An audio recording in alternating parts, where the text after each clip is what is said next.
Doraemon's daily check-in system. This video is purely for entertainment and does not infringe on copyrights or laws. The rights to the novel and image belong to the original author. We do not claim ownership. Don't like waiting and want to listen to this fanfic in full now? Subscribe to our Patreon, where you'll find the best fanfics. Chapter 226, Powerful Effect. Daichi, what should we do next? Doraemon landed next to Nobi Daichi and said, Doraemon, take out the doctor's treatment box. We can heal them here. Huh. Although Doraemon didn't know why Nobi Daichi suddenly changed his mind, but he still took out the doctor's treatment box from his 4-dimensional pocket and handed it to Nobi Daichi. After Nobi Daichi took the doctor's treatment box from Doraemon, he squatted next to the young man in the peaked cap and the little girl. In the surprised eyes of the young man in the peaked cap, Nobi Daichi took out something like a medical hearing aid from the doctor's treatment box. It's just that it's not Nobi Daichi himself who listens, but the smart computer of the doctor's treatment box. After Nobi Daichi put one end of the medical hearing aid on the chest of the young man in the peaked cap, the physical condition of the duckbill cat youth at this time appeared on the electronic screen of the doctor's treatment box. At the same time, the physical condition of the young man in the peaked cap appeared on the electronic screen of the doctor's treatment box. The doctor's treatment box also prescribed pills that could heal the wound of the young man in the duckbill cap. Since the pills taste sweet, similar to calcium tablets, it is not necessary to swallow the pills prescribed by the doctor's treatment box with warm water. Nobi Daichi took out the medicine prescribed by the doctor's treatment box from the doctor's treatment box and handed it to the young man in the duckbill cap. Take this, and your wound will be fine.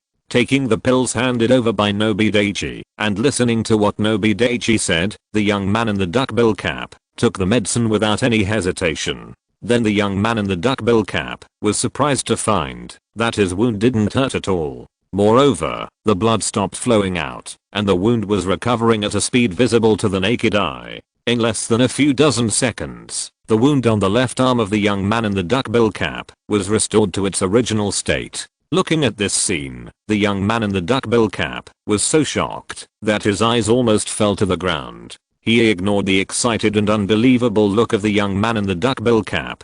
According to the method of treating the young man in the baseball cap, Nobi Daichi put one end of the medical hearing aid on the little girl's chest. Of course, it was through the clothes. After all, this is not an ordinary doctor's treatment box. There are not so many restrictions. After Nobi Daichi put one end of the hearing aid on the little girl's chest, the electronic screen of the doctor's treatment box also showed the little girl's current condition. At the same time, the doctor's treatment box also prescribed pills that can treat the little girl's pain. Before, the little girl was sitting on the ground crying.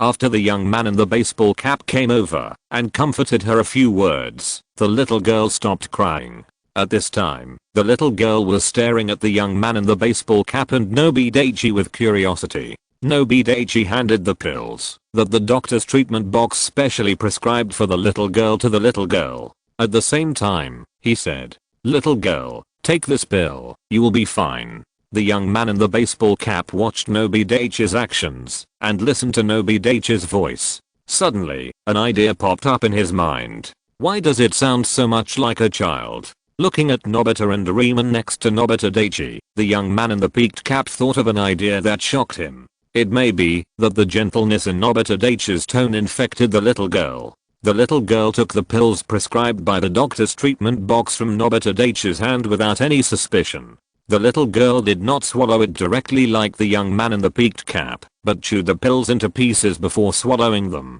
Nobita Daichi looked at the desire in the little girl's eyes and was confused. Could it be that the little girl was addicted to taking pills and wanted another one? Shaking his head, Nobita Daichi abandoned his unrealistic idea. But how could he know that his guess was not wrong? The doctor's treatment box will prescribe medicines of different flavors according to different patients and the patient's bone age. These medicines may not taste good to others, but if the person concerned takes them, they will definitely suit the person's taste. Although the pills are very small, the person concerned can swallow them into his stomach after almost a few chews. But when taking the pills prescribed by the doctor's treatment box, as long as you don't swallow them directly, you can definitely taste the taste of the pills. After the little girl took the pills from Nobi Daichi's hand and swallowed them, she was pleasantly surprised to find that her sprained foot didn't hurt anymore. Then she jumped up in the incredible eyes of the young man in the duckbill cap. Although the young man in the duckbill cap had known before that the doctor's treatment box was not an ordinary item and the medicine prescribed was not ordinary. After seeing the little girl with the sprained foot standing up and jumping immediately after taking the pills prescribed by the doctor's treatment box, he couldn't help but feel incredible. Nobi Daichi looked at the left arm of the young man in the duckbill cap and found that the left arm of the young man in the duckbill cap had returned to normal. Looking at this situation, Nobi Daichi couldn't help but sigh. The function of the doctor's treatment box is really too powerful. It is indeed worthy of the name of future technology and the name of magical prop. After seeing that the duckbill cattooth and the little girl were cured by the pills prescribed by the doctor's treatment box, Nobi Daichi packed up the things in the doctor's treatment box and closed the doctor's treatment box again. Then he returned the doctor's treatment box to Doraemon. Seeing the young man and the little girl in the peaked cap, who had returned to normal, Nobita, who was standing by, was also amazed by the powerful effect of the doctor's treatment box. After all, this was Nobita's first time seeing the doctor's treatment box and the first time he saw the treatment effect of the doctor's treatment box. So it was normal to have such a reaction. But Doraemon was not so surprised and acted very normally. Because in Doraemon's view, the role of the doctor's treatment box should be like this. After putting the doctor's treatment box back into the 4-dimensional pocket, Doraemon turned to look at Nobi Daichi and asked, "Daichi, what should we do now?" Looking at the young man and the little girl in the peaked cap on the side, Nobi Daichi was a little hesitant. Although he would not stay in this world for too long, he was not afraid of being seen by the young man and the little girl in the peaked cap, but not far from them, there were still a lot of people. Unless he would never come to this world again, then there would be no problem if he was exposed. But the problem is that he wanted to come to this world again. Because of this situation, Nobi Daichi was also a little hesitant. Should he expose himself and transform directly into Ultraman Tiga to destroy the monster? However, Nobi Daichi suddenly thought of something. He remembered that there seemed to be several fighters flying towards the place where the bear monster was. According to the weapon technology level that Nobi Daichi saw and speculated in this world, those fighters should be able to deal with the bear monster. Thinking of this, Nobi Daichi temporarily put aside the idea of transforming into Ultraman Tiga and prepared to see what happens next. Chapter 227 The Past. "You guys take care of yourself," Nobi Daichi said to the young man in the baseball cap and the little girl. At the same time, he said to Doraemon and Nobita, "Let's go." "Where are we going?" "Home," Nobita asked stupidly. Hearing Nobita's words, Nobi Daichi was also stunned. What he had thought before was that after the bear monster was destroyed by him who transformed into Ultraman Tiga, they would quickly return to the original world. But now because of the sudden appearance of the fighter, his plan was disrupted. It would be the best situation if the bear monster could be destroyed by the fighter. But the biggest problem now is that the bear monster has not been destroyed yet. Thinking of this, Nobi Daichi couldn't help but fall into deep thought. At this moment, Nobi Daichi suddenly heard what the young man in the baseball cap said. Please, save this city." Nobi Daichi, who was in deep thought, was interrupted by the words suddenly said by the young man in the baseball cap. Listening to what the young man in the baseball cap said, Nobi Daichi couldn't help but think. Could it be that this person knows a secret that he can transform into Ultraman Tiga? Nobi Daichi thought to himself, but immediately denied his ridiculous idea. "Why do you want me to save that city? Not to mention that there are fighters going to destroy the bear monster. Maybe they can destroy it. And why are you so sure that I can kill the bear monster?" The bear monster was restrained by the fighter and couldn't come here for a while. In addition, Nobi Daichi secretly observed that the bear monster didn't seem to attack remotely. And the words of the young man in the peaked cap also made Nobi Daichi very curious. So Nobi Daichi decided to take some time to have a good talk with the young man in the peaked cap. Nobi Daichi looked at the young man in the peaked cap with a smile. Of course, Nobi Daichi's expression after becoming Emperor Man could not be seen by anyone. Because you are a legend. The young man in the peaked cap hesitated. I don't know what the reason is, but he finally said it. Legend? Hearing these two words, Nobi Daichi was stunned. Then he thought of a question. From your tone, you seem to know me. But we should have only met once. Yes, I have only met you once, today. Then how do you know me? A dangerous light flashed in Nobi Daichi's eyes. The young man in the peaked cap felt the dangerous aura on Nobi Daichi and couldn't help but lower his head. I learned this from a very old book in our family library. A very old book in your family library? Hearing this, Nobi Daichi blurted out and asked back. Yes. But what does your family history have to do with me? How can it be connected to me? Nobi Daichi was even more confused, not knowing what the young man in the peaked cap was talking about. After being cured, the little girl did not leave them, but stood there calmly. After all, she didn't know where to go for a while.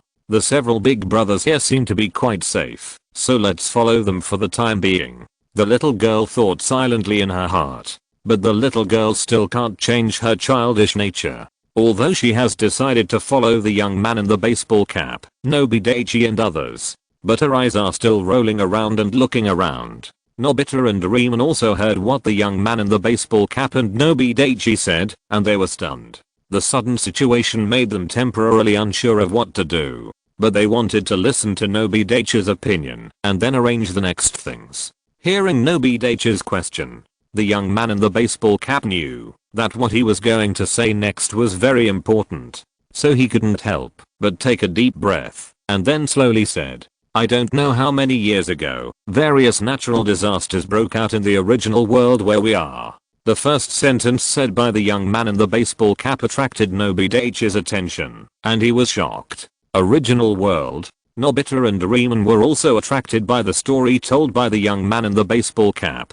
And the biggest disaster is a huge meteorite. Once it falls, almost all humans on the surface will be destroyed. But fortunately, the three leaders of mankind at that time made wise decisions. They built very advanced submarines that can allow us to enter the deep sea to hide and live self-sufficiently for a long time.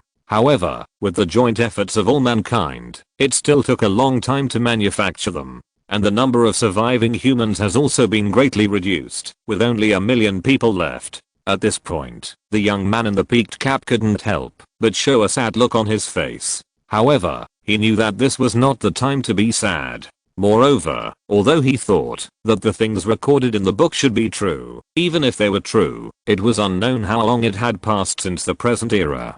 He didn't need to be sad, but maybe the young man in the peaked cap was born to be this kind of person. Now what he has to do is to make Nobi Daichi believe what he said. Only in this way, maybe he can save the city.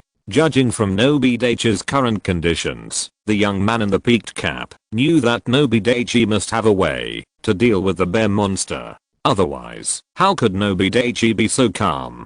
Although the young man in the peaked cap could not see Nobi Daichi's expression, he could guess something from Nobi Daichi's tone and actions. The young man in the peaked cap certainly saw several fighter planes in the sky flying towards the bear, but relying on his intuition, he always felt that those fighter planes were no match for the bear monster. As for the facts, and now the longer the time drags on, the greater the casualties will be. If Nobi Daichi takes action, the young man in the peaked cap has a feeling Nobi Daichi will definitely be able to solve the bear monster in a very short time, thereby greatly reducing human casualties. Hearing what the young man in the peaked cap said, Nobi Daichi was stunned. An incident that happened a long time ago appeared in his mind. He remembered that incident. It was an incident in Nobita's dinosaur plot. In order to save PZHU, he once followed an evil young man into the time and space tunnel. The two fought, but he was defeated by the evil young man. After fainting, he appeared in a place that was about to face doomsday. That place was still called Earth. It was just that the technology in that world was far more advanced than that of the 20th century. It was also at that time that Nobi Daichi transformed into Emperor Man and solved a tall black monster. After that, Doraemon appeared and took him back to the original world from a whirlpool. That incident really left a deep impression on Nobi Daichi. It was because the Emperor Summoner was seriously damaged in that incident. It can only transform once a day, and each transformation can only last for 3 minutes. It is simply an alternative version of the magic stick. Sure enough, what the young man in the peaked cap said next was similar to what Nobi Daichi thought. Chapter 228 Another accident. Then, just when all the humans on the surface were about to get into the submarine and dive into the sea, suddenly, an invincible monster appeared and blocked all of us. At that time, almost everyone's hope was shattered. But fortunately, a golden figure suddenly appeared, defeated the monster, and saved all of humanity. Could the golden figure you are talking about be me now? Nobi Daichi pointed at himself. Although he had already vaguely guessed the reason for the incident, he still felt a little unbelievable in his heart. The young man in the peaked cap heard what Nobi Daichi said.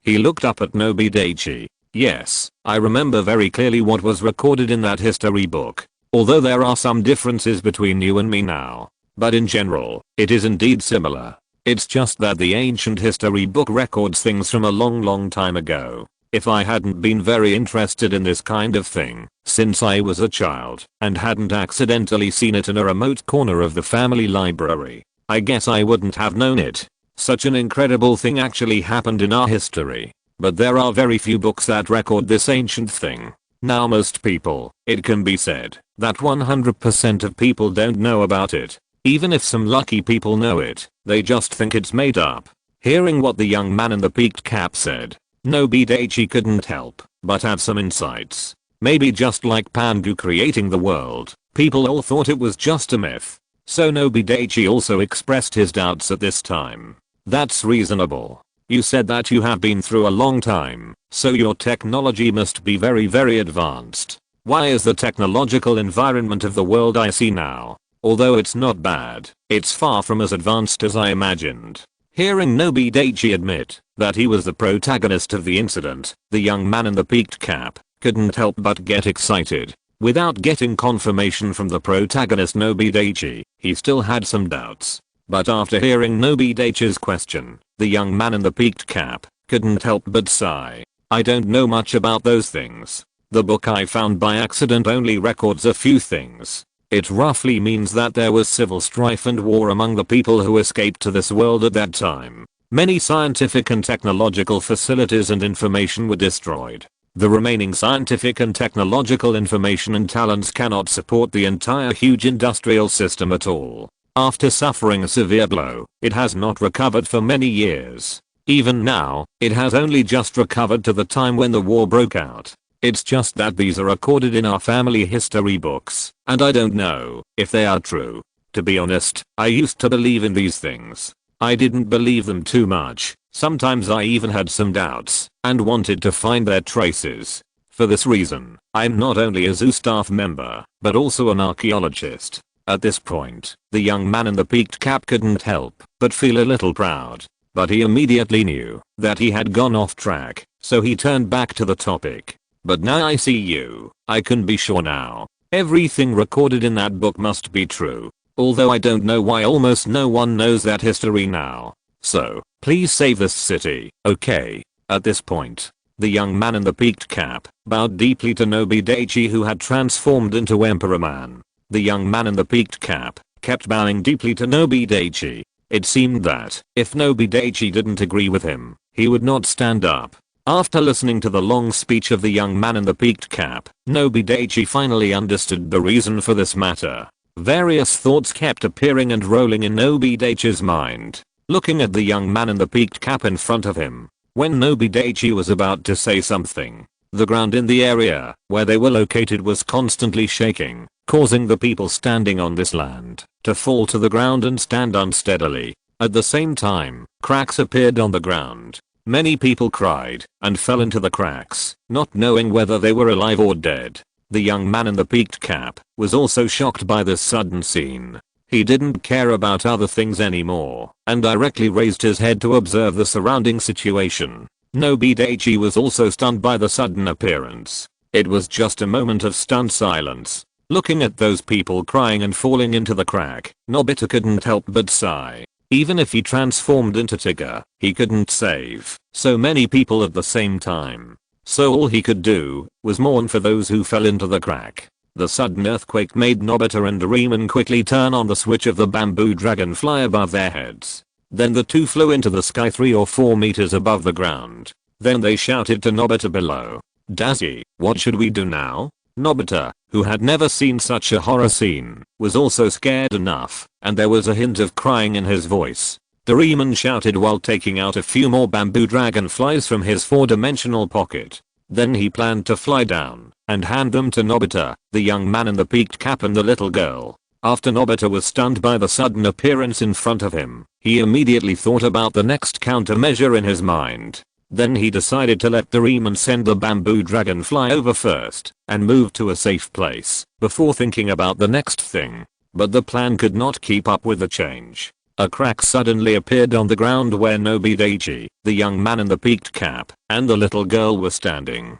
In just a moment, Nobi Daichi, the young man in the peaked cap, and the little girl all fell down. The sudden scream from the little girl seemed to be able to pierce the sky. This crack seemed to be bottomless, and the sound of wind kept ringing in Nobi Daichi's ears. Nobi Daichi appeared in the crack of the ground, and the next second, after falling into the crack, the godlight stick appeared in his hand. Then Nobi Daichi wanted to press the switch of the godlight stick and transform into Ultraman Tigger, but the sudden scene made him stunned. I saw that the ring on his left little finger suddenly burst into a brilliant blue light. Then it became a blue ribbon, circling in front and shooting rapidly towards the young man in the peaked cap. The moment the blue light hit the young man in the baseball cap, Nobi Daichi felt that his body stopped falling. Because of the dazzling light coming from the front and around him, Nobi Daichi couldn't help but close his eyes. Nobita was above the crack in the ground and Doraemon just stretched out the bamboo dragonfly to give it to Nobi Daichi. Seeing Nobi Daichi, the young man in the baseball cap and the little girl fell into the crack in the ground, they were all shocked. Chapter 229. The youth in the peaked cap, the light that suddenly appeared. Then they thought about going down to save them. However, before they entered the crack in the ground, they were suddenly blinded by a very strong light and closed their eyes and stopped where they were. When they felt the dazzling light dissipate, they opened their eyes again and found a huge figure standing not far in front of them. Doraemon looked at the giant surrounded by light and instinctively thought that it was Nobi Daichi. Nobita also thought that Nobita Daichi appeared and said excitedly, "Daichi appeared." But when the light surrounding the giant dissipated, Doraemon was stunned. That was not Nobita Daichi's transformation into Tigger. This is not Daichi, Nobita. The giant that Daichi transformed into doesn't look like this. Doraemon explained to Nobita. After hearing what Doraemon said, Nobita also observed the giant carefully. This look was indeed different from what he thought, and the giant that Nobita Daichi had transformed into. When they saw the huge figure just now, they instinctively thought it was Daichi. After all, in their opinion, only Dazzy could do this, but the giant who appeared in front of them. It cannot be said that it is completely different from the Ultraman Tigger transformed by Nobi Daichi, because there are many similarities. Therefore, Nobita realized that he had seen it wrong after Doraemon reminded him. Nobi Daichi was stimulated by the strong light and closed his eyes. Although his eyes were somewhat uncomfortable with the sudden light, Nobi Daichi felt an inexplicable sense of peace and familiarity. After finding that he was not falling down again, Nobi Daichi did not choose to transform into Ultraman Tigger. After all, he could only transform once a day, and each time only lasted 3 minutes. Unless it was a life and death moment or necessary, he would not transform if he could. Feeling the dazzling light dissipate, Nobi Daichi opened his eyes again. Then he found that he actually appeared on a huge palm. Looking at the giant head that was somewhat familiar to his memory, Nobi Daichi's mind exploded. Ultraman. Ultraman actually appeared in this world. Although Nobi Daichi had never seen this Ultraman. But the familiar appearance, the familiar tall figure, and the familiar blue energy light made him sure that this must be Ultraman. At the same time, Nobi Daichi turned his head and saw the little girl next to him. Nobi Daichi stretched out his hand to look at the magic stick in his right hand, but he did not take it back. Instead, he held it in his hand and pressed his thumb on the position of the switch. Once there was any accident, he would press the switch, transform into Tigger. Then Nobi Daichi seemed to have thought of something and looked at the ring on his left little finger that he named Deep Blue. Sure enough, Deep Blue had disappeared on his left hand, on this huge palm where Nobi Daichi was standing now. There was only him and the little girl, who looked at a loss with tears on her face and looked at the surrounding scenes with some fear, but not the young man in the peaked cap. So combined with the huge blue figure in front of him, the blue Ultraman, Nobi Daichi had an incredible idea in his mind. That was the giant who was dragging him and the little girl. The blue Ultraman was the young man in the peaked cap, the young man in the peaked cap, whose name he didn't know yet. What's going on? Ultraman actually appeared in this world? Nobi Daichi couldn't help but complain in his heart. At this moment, the young man in the peaked cap, who turned into an unknown blue Ultraman, was also stunned. Looking at Nobi Daichi and the little girl who were held in his palm, he was also stunned. At this time, in his eyes, the whole city became smaller, and the size of people was about the same as ants. But then he found that it was not the city that became smaller, but he became bigger. He became a giant. The young man in the peaked cap also recalled the previous scene, when the ground suddenly cracked. He, Nobi Daichi, and the little girl fell into it and fell down. There were only 2 words in his heart, that is, it's over. But he didn't have any resentment in his heart. He resented why Nobi Daichi didn't just agree to him and asked him to explain, thus wasting time, leading to this scene. He only had regrets. After all, he still had a lot of things to do.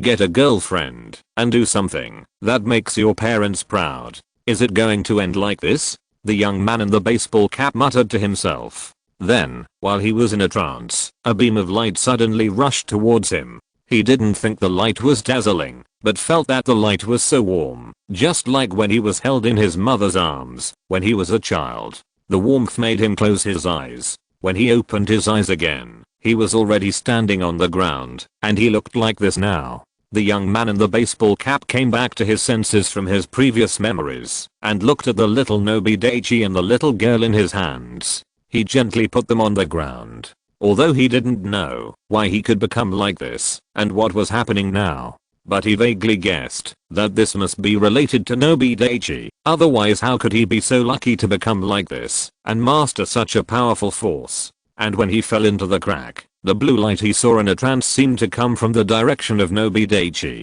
And he also thought of the words he had said to Nobi Daichi before, which made him more certain of his guess. Feeling the power that is now overflowing in his body, looking at the bear monster that is besieged by fighter jets, the young man in the peaked cap can't help but feel a strange feeling in his heart. He feels he can defeat the bear monster. When the blue Ultraman, transformed by the young man in the peaked cap, appeared on the ground, the people who were running also stopped running. They looked at the woman, who seemed to be friendly at first glance, with surprise and disbelief. Then, under the gaze of the people, the blue giant carefully stretched out his right hand to the ground, as if putting something on the ground. Then the blue giant, who was almost as tall as the bear monster, ran towards the bear quickly. In a fighter jet dominated by military green, a soldier with a serious face looked at the bear monster below. He couldn't help but feel angry, scared and helpless. Just now, they had attacked the bear monster several times with the most powerful weapons on the fighter jets. But the bear monster was almost unscathed except for being enraged and causing greater losses. The appearance of the bear monster was too sudden. So sudden that they could only send out these fighter jets at present. But according to the current situation, if the fighter planes are not equipped with more powerful weapons, it will be useless, even if there are more fighter planes. And the bear monster did not know how to appear in the center of the city. They had no way to use more powerful and destructive weapons to attack him, such as missiles. If you're listening to this novel on a channel other than Fanfic World, it means they downloaded and uploaded it without effort. We cordially invite you to visit our channel, Mundo Fanfic Novelos. There you'll find the original version of this story, and you can explore many other novels of various genres. We're waiting for you to immerse yourself in a world of incredible novels. Chapter 230. The second. Just when they felt powerless, a huge blue figure appeared in front of them. The pilot in the fighter plane was stunned. However, he consciously flew the fighter plane higher in the sky. Then it kept flying and circling in the surrounding sky. However, the attention of the soldier in the military green uniform was always on the bear monster below, and the huge blue figure that suddenly appeared. The huge blue figure that suddenly appeared walked in front of the bear monster and hugged the bear monster from behind. The bear monster, which was destroying various buildings in the city, couldn't help but stop, sensing that someone was hugging it. Then the bear monster lowered its head and bent over to throw the young man in the peaked cap out. Bang! The young man in the peaked cap, who had never had any combat experience, was thrown out by the bear monster. Before he could react, the young man in the peaked cap, who was thrown out from behind by the bear monster, only felt a change in perspective. When he saw the surrounding situation again, he realized that he was thrown to the ground by the bear monster. At the same time, an uncomfortable feeling came from the back. Only then did the young man in the peaked cap realize that the pain could be transmitted to him. This forced the young man in the peaked cap to be cautious. He also gave up the idea of moving the bear monster away from this place to fight. Then the young man in the peaked cap quickly stood up from the ground. From the perspective of the pilot flying and circling in the air in a fighter plane, a picture appeared in the center of the city. The blue giant, who quickly stood up from the ground, was on the left, making a fighting gesture. The bear monster was on the right, waving its huge two bear paws. There was a long distance between the two monsters. After the young man in the peaked cap made a fighting gesture, he ran directly towards the bear monster. After rushing in front of the bear monster, the young man in the peaked cap punched the bear monster fiercely. It seemed that he wanted to vent his anger in this gravity punch. This punch was for the innocent people who sacrificed in the whole city. The young man in the peaked cap thought silently in his heart. Thinking of this, the young man in the peaked cap felt that the attack power of his punch seemed to have increased a little. However, this seemingly invincible punch was caught by the two huge palms of the bear monster when it was thrown at the bear monster. Then the bear monster threw it to the side. The young man in the peaked cap, who had transformed into Blue Ultraman, flew to the side. With a bang, the young man in the peaked cap fell directly to the ground. The dust splashed from the surrounding ground suddenly filled the sky and the ground. The young man in the peaked cap, who was thrown away by the bear monster, also felt very uncomfortable. At the beginning, he was able to transform into this unknown giant. It would be a lie for the young man in the peaked cap to say that he was not excited. He did not pay as much attention to the bear monster as before. However, the next attack of the bear monster made him put away his contempt. At the same time, he also put away his excitement and joy. The young man in the peaked cap, who really calmed down, knew that he could not go head on with the bear monster in front of him. Because the bear monster seemed to be a real bear, he inherited the great strength of the bear monster, and his strength was terrifying. With his current strength, he could not overwhelm the bear monster in terms of strength. So he could only outsmart it if he could not attack it by force. The young man in the duckbill cap watched the bear monster coming towards him from the corner of his eye. He did not dare to hesitate and quickly got up from the ground without waiting for the bear monster to attack. With the idea of preemptive strike, after standing up from the ground, the young man in the duckbill cap rushed directly towards the bear monster. When he rushed to not far in front of the bear monster, the young man in the duckbill cap jumped up and kicked the bear monster. With a loud bang, dust rose from the ground, and the ground trembled. The bear monster was directly kicked to the ground by the young man in the duckbill cap. The young man in the duckbill cap, who fell from the air, did not miss the best battle opportunity. After the bear monster fell to the ground, he did not give the bear monster a chance to stand up. He quickly walked towards the bear monster. Then he sat directly on the bear monster and punched it hard. After hitting the bear monster with a punch, the blood of the young man in the peaked cap also boiled with the battle. Without hesitation, the next second, the fist like a storm was swung by the young man in the peaked cap and hit the bear monster. Ang!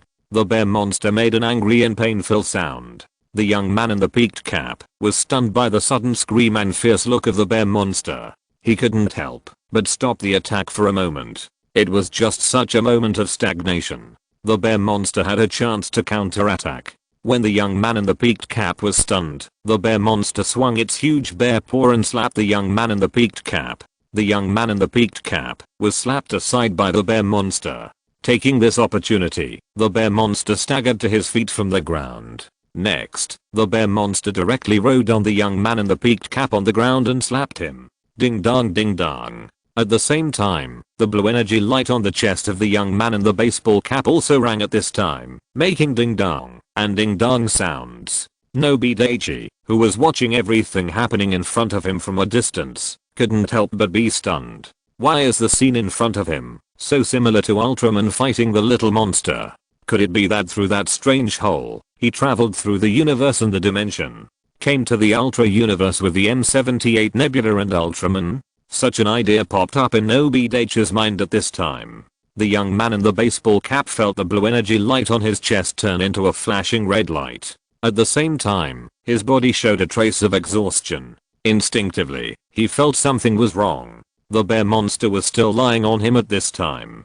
It kept waving its huge bare paws and slapping him. A sense of unwillingness suddenly surged in the young man in the baseball cap. The strength in his arms suddenly increased. After grabbing the bear monster with both hands, the young man in the baseball cap threw the bear monster to the side. Boom. The bear monster was knocked down by the young man in the duckbill cap. After the young man in the duckbill cap got up from the ground at a very fast speed, he quickly moved away from the bear monster. This time he did not rush forward again. Instead, he stretched out his hands in the shape of a 1. The powerful energy flowing from the red light that kept flashing on his chest was transmitted along his body to the 2 arms that the young man in the duckbill cap stretched out. Then the 2 arms of the young man in the duckbill cap were suddenly filled with dazzling light. The bear monster that was knocked to the ground by the young man in the duckbill cap had also climbed up from the ground at this time. Looking at the young man in the duckbill cap, who was accumulating energy, the bear monster instinctively felt the danger from the 2 arms of the young man in the duckbill cap that were filled with light. Without much hesitation, or even without hesitation, the bear monster rushed directly towards the young man in the duckbill cap. Looking at the bear monster that wanted to rush towards him, the young man in the duckbill cap, who had finished accumulating energy, also slowly closed his 2 arms that were stretched out in the shape of a 1 from both sides to the middle. Finally, the 2 arms crossed together to form a cross. Chapter 231 Chirping. Looking at the young man in the cap with his arms crossed to form a cross, the bear monster felt a fatal danger. He ran towards the young man in the cap even faster. But, it was still a little too late. A beam of energy light with a strong aura of destruction instantly formed in front of the young man in the cap. Boom. With a loud noise, the energy beam filled with the aura of destruction shot at the bear monster. In the surprised eyes of all the people watching this scene, the bear monster instantly shattered into countless fragments. Fire burst out from where the bear monster was. All the people who watched the bear monster being destroyed were greatly relieved for a while. The young man in the cap was also relieved. But he had not decided what to do next. The change was prominent again. On the ground not far from the young man in the cap, another monster drilled out from the soil layer on the ground. Looking at this scene, even if the young man in the cap did not have cold sweat, he still felt bursts of cold sweat emerging from his forehead.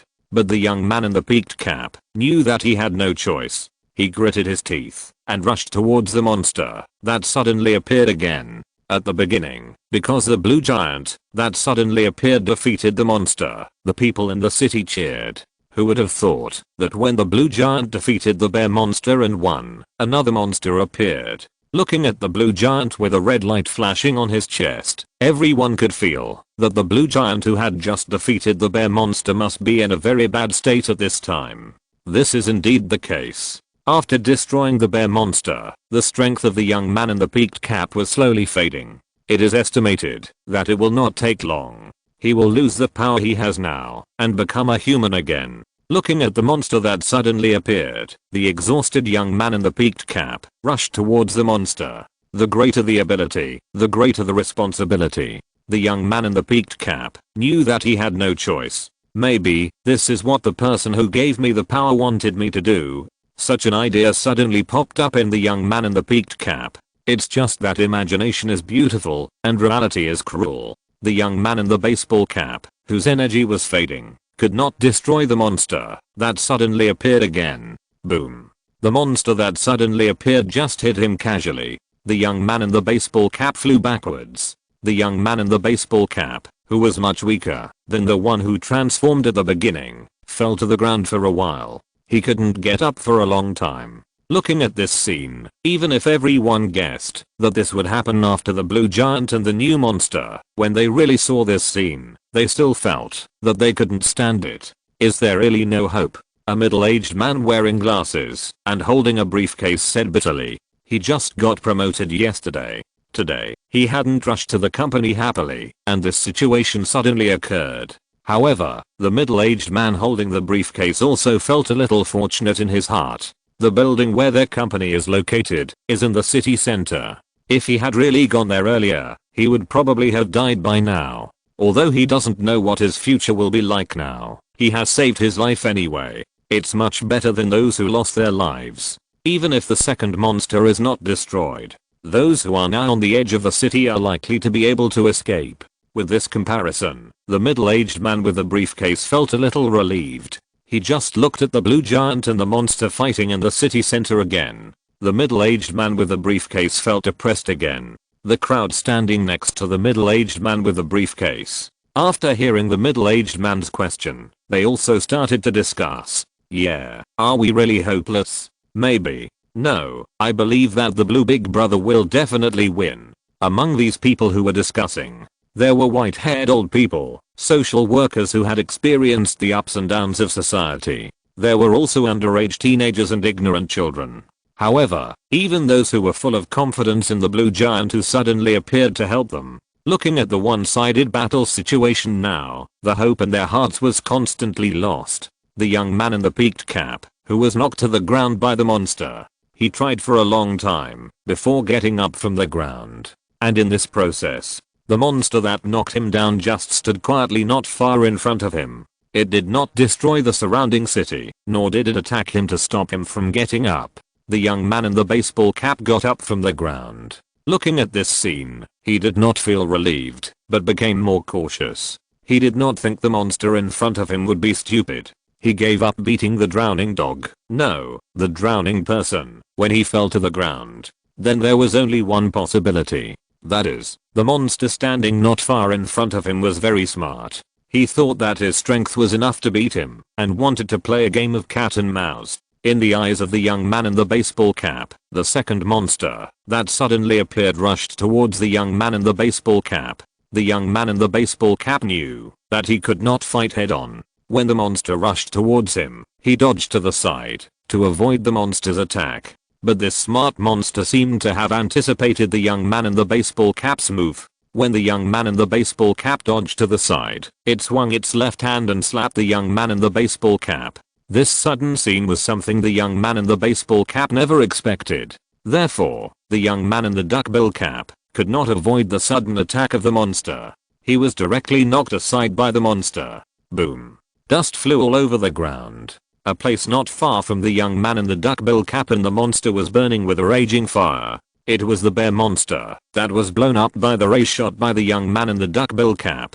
From the flames that shot up into the sky, the young man in the duckbill cap seemed to see his own end. Although he didn't know why Nobi Daichi hadn't appeared to save him, the young man in the duckbill cap knew that Nobi Daichi must have some difficulties. Otherwise, why would he lend him such a powerful power? Yes, in the mind of the young man in the duckbill cap, his current power was lent to him by Nobi Daichi. Being able to lend him such a powerful power, Nobi Daichi must have a more powerful power. As long as Nobi Daichi showed up, the young man in the duckbill cap believed that Nobi Daichi would definitely be able to destroy the second monster. But now Nobi Daichi has not shown up yet. Therefore, the young man in the duckbill cap felt there must be some difficulty or unspeakable pain that caused Nobi Daichi to not show up. Standing at the edge of the city, Nobi Daichi, Nobita and Doraemon were all looking at the scene that looked like a science fiction movie. Nobita was so shocked by what he saw that his mouth opened wide. Doraemon was much better. Alas, I still have to do it in the end. Nobi Daichi sighed. He cancelled the Emperor Man transformation. Nobi Daichi turned into a child again. He took out the magic stick from the system space and first pressed it against his chest. Then he swung his right hand in a circle and pressed it against his left arm to form a cross. Nobi Daichi held up the magic stick. Tigger. Chapter 232 Hope. Fighter planes were circling in the sky. The huge roar of the fighter planes flying in the air seemed to be audible to the people and beasts below. In the center of the city, there was a tall monster. In front of the monster was a giant with a blue body. At this time, the blue giant was lying on the ground. From the blue giant's constant struggle, it can be seen that the blue giant was trying to get up.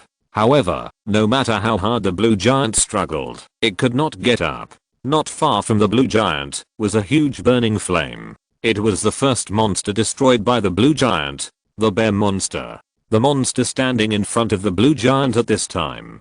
Although no one could see its expression at this time from its dark face, people inexplicably felt a hint of mockery. At the edge of the city was a dense crowd. In addition to the crowd at the edge of the city, there were also people running out of the city. At this time, whether it was the crowd at the edge of the city or the crowd running out of the city, they all noticed the sudden appearance of the blue giant and the scenes that followed. They witnessed the sudden appearance of the blue giant, the destruction of the first monster, and now lying on the ground. Watching this scene, some people clenched their fists and kept shouting in their hearts, "Get up! Get up!" Some people sighed and continued to run out of the city. More people still looked at the blue giant and cheered for him. But no matter how much people cheered for him, he never got up. The voices cheering for the blue giant were getting weaker and weaker. More crying and resentment appeared. If possible, no one wanted to leave their hometown and go to a place they didn't know, strange and helpless. So they expected the blue giant to destroy the monster. Even if the city was destroyed by the blue giant and the monster, they could repair it after the war. But now it seems that it is not possible. Just when everyone was at a loss, the familiar light appeared in front of them again. After the light dissipated, a giant with a mixture of red, purple, and blue colors similar to the blue giant appeared in front of them. Tigger. This is exactly the Ultraman Tigger transformed by Nobi Daichi. Everyone watching this scene couldn't help but get excited. Some people who were fleeing farther into the city also stopped their steps and turned to look at the newly appeared Ultraman. At this moment, a ray of hope appeared in everyone's heart. The young man in the baseball cap who transformed into a blue giant also saw this scene. Although he felt a little surprised, he was more filled with uncontrollable joy. He finally made a move. The exhausted young man in the baseball cap almost fainted, but he still gritted his teeth and persisted. He had to see Nobi Daichi destroy the second monster with his own hands before he could feel relieved. Looking at the young man in the baseball cap who insisted on his life, Nobi Daichi naturally knew the situation of the young man in the baseball cap at this time. A sense of admiration arose in his heart. If the young man in the baseball cap was replaced by him, Nobi Daichi was really not sure if he could do what the young man in the baseball cap did, even in this situation. They are still concerned about the comfort of the whole city. After all, the safety of the whole city and the safety of other people in the whole city have little to do with the young man in the peaked cap. From this, we can see how sunny and upright the young man in the peaked cap is. Maybe this is why Deep Blue chose him. Nobi Daichi murmured. The monster standing not far from the young man in the peaked cap also discovered the sudden appearance of Nobi Daichi.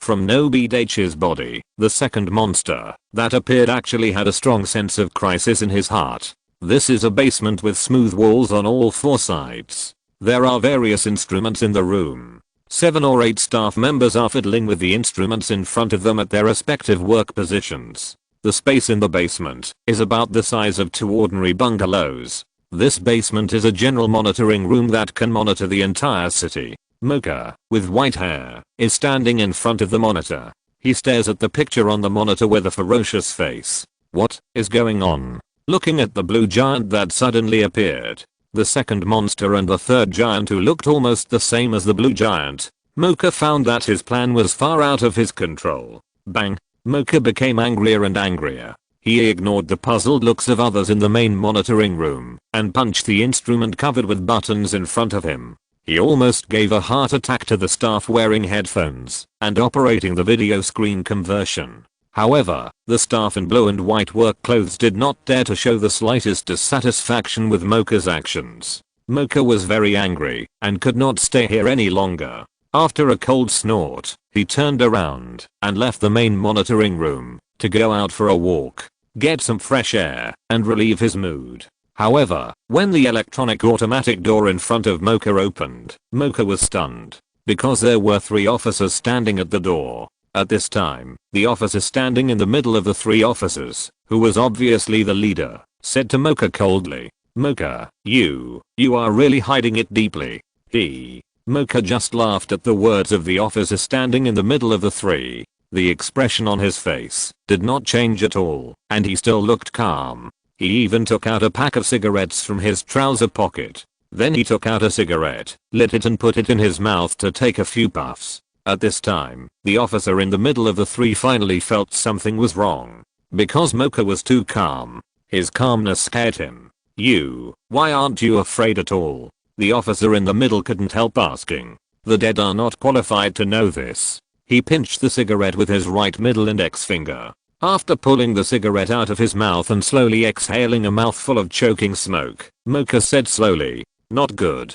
Hearing Mocha's words, the officer in the middle suddenly felt something was wrong, and a sense of fatal danger came over him. It made his hair stand on end. Then he reached for his waist and tried to pull out the gun from his waist, but he was still a step too slow. When his hand just touched the gun on his waist, a bullet had already pierced his head. The officer in the middle of the three fell down with a plop. The face of the officer who fell down. He still had an expression of disbelief and wide eyes. It seemed that he had never expected that his subordinates would betray him and the people. A young officer with a gloomy face standing next to the officer in the middle also put away his gun with a hot muzzle after seeing his superior fall. Chapter 233 Supplement.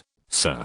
The gloomy young officer walked up to Mocha and bowed respectfully. "Yes, I'm satisfied," Mocha said expressionlessly. Hearing Mocha's words, the gloomy young man showed an irrepressible smile on his face. The remaining officer among the three officers also slowly put the gun he had drawn from his waist back to his waist. It's still a little late. Looking at the gloomy young man standing next to the cell with a smile on his face, the remaining officer couldn't help but sigh in his heart. Mocha stood at the door of the main monitoring room. The gloomy young man bowed and stood respectfully on Mocha's side. The last officer stood a few steps away from the gloomy young man and Mocha. Then the three of them maintained this state. No one made any other movement. For a long time.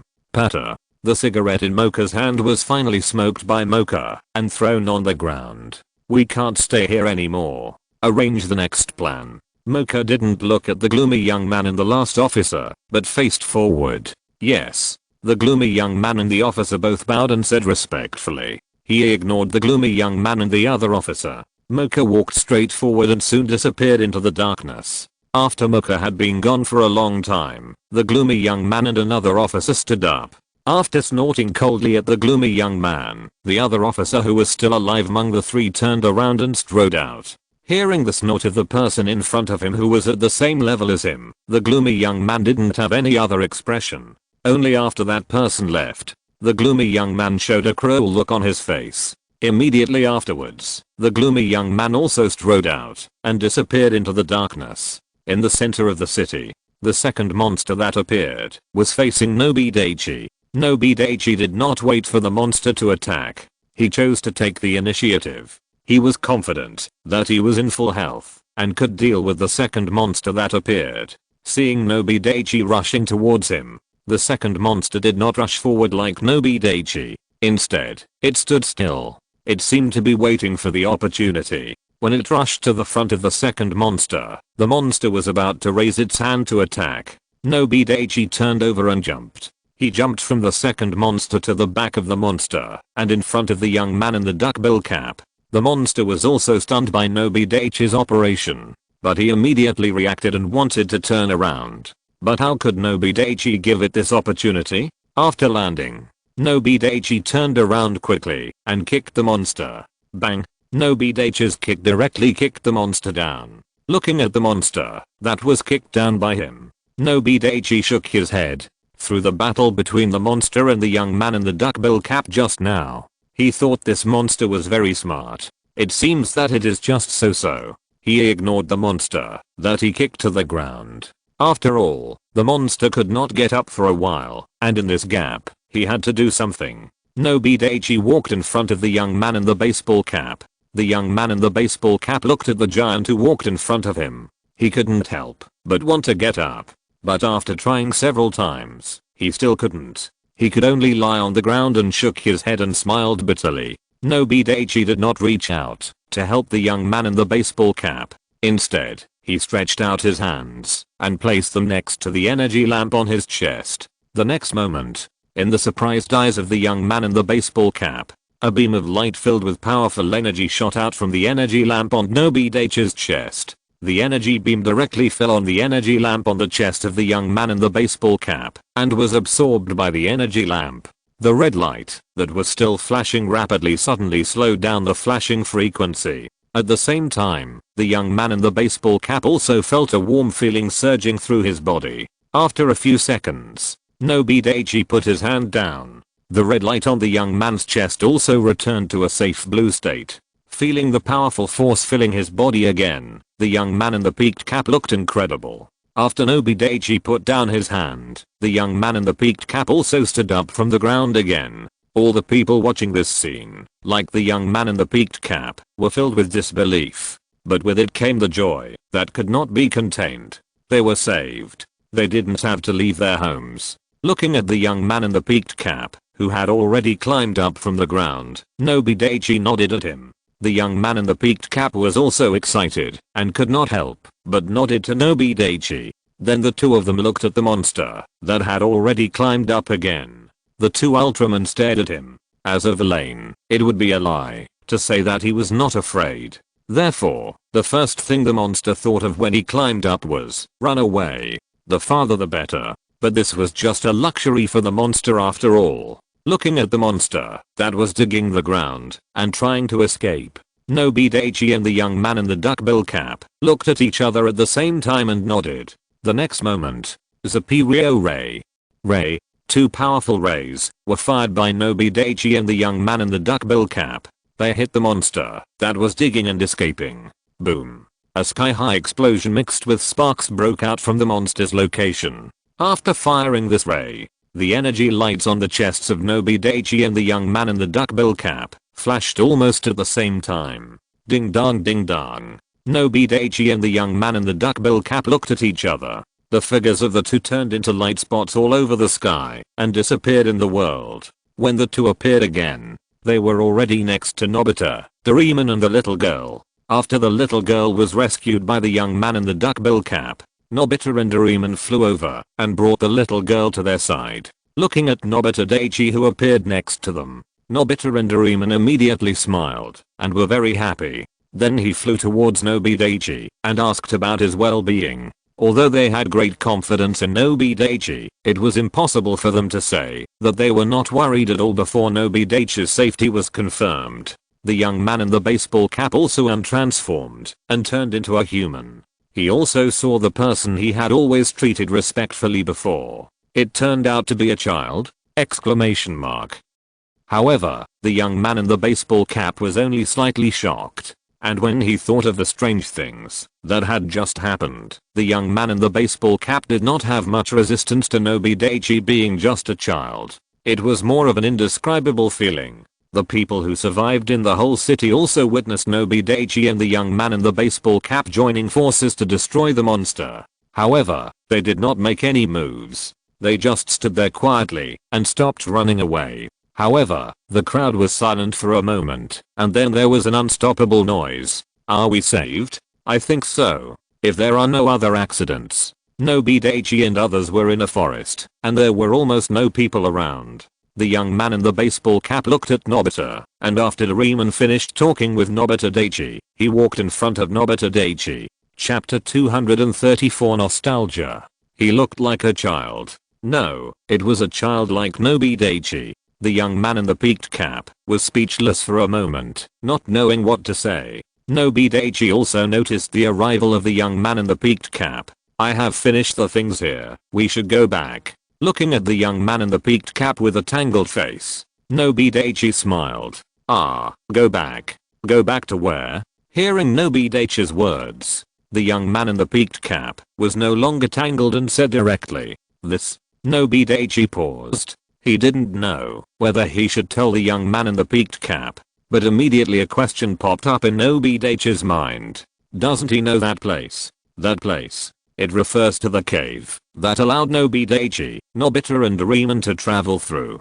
Nobi Daichi's guess was indeed correct. In this world, in fact, there is more than one thing with such an effect. These things may be caves. It may be a door, or it may be something else. But no matter what, there will be no shortage. It's just that such places are controlled by powerful forces. Ordinary civilians don't know about it. The family that the young man in the peaked cap belongs to secretly controls the key to such a passage. Although the young man in the peaked cap is the heir of the family, he has not inherited the position of the head of the family. So he doesn't know about this. Only after he becomes the head of the family will he know. And in a generation, only the head of the family knows the secret passage to another world. It's just that the young man in the peaked cap has no interest in inheriting the position of the head of the family since he was a child. So he may never know it in his life. But who knows? Looking at the doubts on the face of the young man in the peaked cap, Nobi Daichi finally didn't say it. Doing so can not only increase their confidentiality, but also prevent the young man in the peaked cap from being involved in something. It can be said that everyone is happy. Let's not talk about it. Seeing that Nobi Daichi didn't want to talk about this matter anymore, the young man in the peaked cap was also rational and didn't dwell on it anymore, but changed the question. But before he could say anything, Nobi Daichi said, "I'll leave her to you. We'll go first." Pointing at the little girl who looked confused and looked around, Nobi Daichi said to the young man in the baseball cap, "Okay, leave this to me." The young man in the baseball cap did not speculate and took on the task directly. That's right. The young man in the baseball cap suddenly thought of something. He stretched out his left hand. On the left hand of the young man in the baseball cap, which had never worn any jewelry, a ring that was illuminated by the sun and emitted a dazzling light was on his little finger. "Excuse me, what about this thing?" "Huh? Daichi, this thing is not yours, isn't it on your body? How did it get on him?" Doraemon was stunned when he saw the ring on the young man in the baseball cap showing his left hand. The ring was exactly the same as the ring on Nobi Daichi's hand. Looking at Nobi Daichi's left hand again, the ring had disappeared long ago, so there was no need to think too much. Doraemon guessed something. Nobi Daichi's ring ran to the hands of the young man in the baseball cap. Hearing what Doraemon said, the young man in the baseball cap thought to himself, as expected. Then the young man in the baseball cap reluctantly took the ring off his left hand and handed it to Nobi Daichi. "I'll give it back to you." Seeing this scene, Nobi Daichi was shocked. Sure enough, the treatment of the owner is different. The ring that could not be taken off his hand. The young man in the baseball cap could actually take it off easily. Taking a deep breath, Nobi Daichi eased his unbalanced mood. Looking at the nostalgic look in the eyes of the young man in the baseball cap, Nobi Daichi couldn't help but feel a little funny. He didn't mean to take it back. All the things that happened before. It has proved that the young man in the baseball cap is the best owner of Deep Blue. While feeling funny, Nobi Daichi also deeply admired the young man in the baseball cap. If he was replaced by the young man in the baseball cap, in this situation, it would be absolutely impossible for him to give up Deep Blue by himself. Because once a person has experienced power, he will no longer think about losing it, not to mention something that has already been obtained. From this, we can see that the character of the young man in the peaked cap is certain enough. He will not do something bad after obtaining such a powerful force. Thinking of this, Nobi Daichi was relieved. He did not want his unintentional behavior to inexplicably bring a series of bad things to the world. Take it back. It belongs to the destined person. Nobi Daichi said lightly. "I just hope that you can shoulder your own responsibilities in the future." Although Nobi Daichi did not know what this world was like and why monsters and Ultramen appeared, but he could feel that this world would definitely not be so peaceful in the future. Hearing Nobi Daichi's words, the young man in the peaked cap could not suppress his joy first. Then he took the ring back. He put it on the little finger of his left hand again and looked at Nobi Daichi again. "Goodbye," Nobi Daichi said to the young man in the peaked cap. "Don't you want to stay and be a guest?" "No, we've been out for quite some time." Nobi Daichi shook his head. Then, "Goodbye," the young man in the baseball cap also said to Nobi Daichi. However, everyone could hear the complex emotions in the young man's tone. Then Nobi Daichi turned to Nobita and Doraemon and said, "Let's go back." Nobita, who was drowsy listening to the conversation between Nobi Daichi and the young man in the baseball cap, suddenly woke up when he heard Nobi Daichi say to go home. And Doraemon nodded. Leaving at this time, Nobi Daichi was not aimless. At this time, the various troubles in the city must have attracted the attention of most people. Maybe the people stationed in that place were also attracted. Of course, there is another possibility. That is, the defense of that place has been further strengthened. But no matter what, with his own strength and Doraemon's props, the three of them will definitely be able to go back. That's how confident. And after experiencing this series of things, Nobita and Doraemon, they can't stay in this place for too long. The excitement on Nobita's face has long faded, and only fear remains. Nobita needs to have a good rest at this time. He also needs to have a good rest. His body is not tired, but he is still a little mentally tired. And mental fatigue is the most fatal. Doraemon is much better than Nobita. Without thinking too much, Nobi Daichi looked at Doraemon. Doraemon saw Nobi Daichi looking at him. He understood and took out 3 invisible cloaks from his 4-dimensional pocket. Then he handed 2 of them to Nobi Daichi and Nobita. Chapter 235. Leaving. Looking at the small pocket on Doraemon's belly, the young man in the baseball cap was a little surprised. A small pocket could hold so many things? The next moment, something happened that surprised the young man even more. Nobi Daichi, Nobita and Doraemon, who were wearing invisible cloaks, disappeared in front of him so strangely. After a long while, the young man in the baseball cap finally reacted. At this time, except for a little girl, there were only the rustling woods blown by the wind around him. He exhaled a long breath. The young man in the baseball cap looked at the little girl standing next to him. After walking in front of the little girl, the young man in the baseball cap squatted down and said to the little girl, "Little friend, can I take you to find your family?" "Okay," the little girl said sweetly. Then the young man in the baseball cap took the little girl's hand and walked in one direction. After Nobi Daichi, Nobita and Doraemon, who were wearing invisible cloaks, walked for a while, they successfully bypassed many obstacles and arrived at a sparsely populated place. Here they took off their invisible cloaks and put on bamboo dragonflies. After flying for a while with bamboo dragonflies, Nobi Daichi saw the mountain from a distance. Then Nobi Daichi asked Nobita and Doraemon to fly down, and the 3 of them put on invisible cloaks again. Just like that, Nobi Daichi, Nobita and Doraemon came to the door that had not been repaired again. But this time it was different from before. They might not be as easy to get in as before. Although only such a short time had passed. The protective door that was destroyed by Nobi Daichi using the earth element. The condensed earth wall has been repaired. And this time the door's protection added a few flashes of lightning from time to time. If they rushed over so quickly, it would definitely feel very sour. And the number of people guarding the gate has also increased a lot more than before. Seeing the electric door, Nobita and Doraemon were all stunned. Nobita didn't know what to do with the situation in front of him, so he could only be stunned. Wait for Nobi Daichi or Doraemon to come up with a solution. As for Doraemon, of course he has a solution. He is just waiting for Nobi Daichi to come up with a solution. He thinks Nobi Daichi must have a better solution than him, since they know that Nobi Daichi must have a solution. Therefore, although they were stunned, they were not too anxious. When Nobita and Doraemon were thinking, Nobi Daichi had already come to the side of Nobita and Doraemon. The next second, earth wall, a wall of earth several meters long and nearly 3 meters high suddenly rose from the ground. It went straight through the electric switch. That's right. Nobi Daichi used the same trick he used before. No matter what door you have, I will destroy it directly. Isn't it coming in? Nobita and Doraemon were also stunned by Nobi Daichi's operation. But Nobi Daichi was not stunned. He pulled off the invisible cloak on his body, and after a flash of golden light, Nobi Daichi transformed into the Emperor Man. Then he held Nobita in his left hand, and Doraemon and the invisible cloak in his right hand. With one jump, Nobi Daichi had already jumped onto the earth wall. In another blink of an eye, Nobi Daichi had disappeared from the spot. He appeared more than 100 meters away from the door with Nobita and Doraemon. The whole process took only a few seconds. At this time, the soldiers guarding the door finally reacted.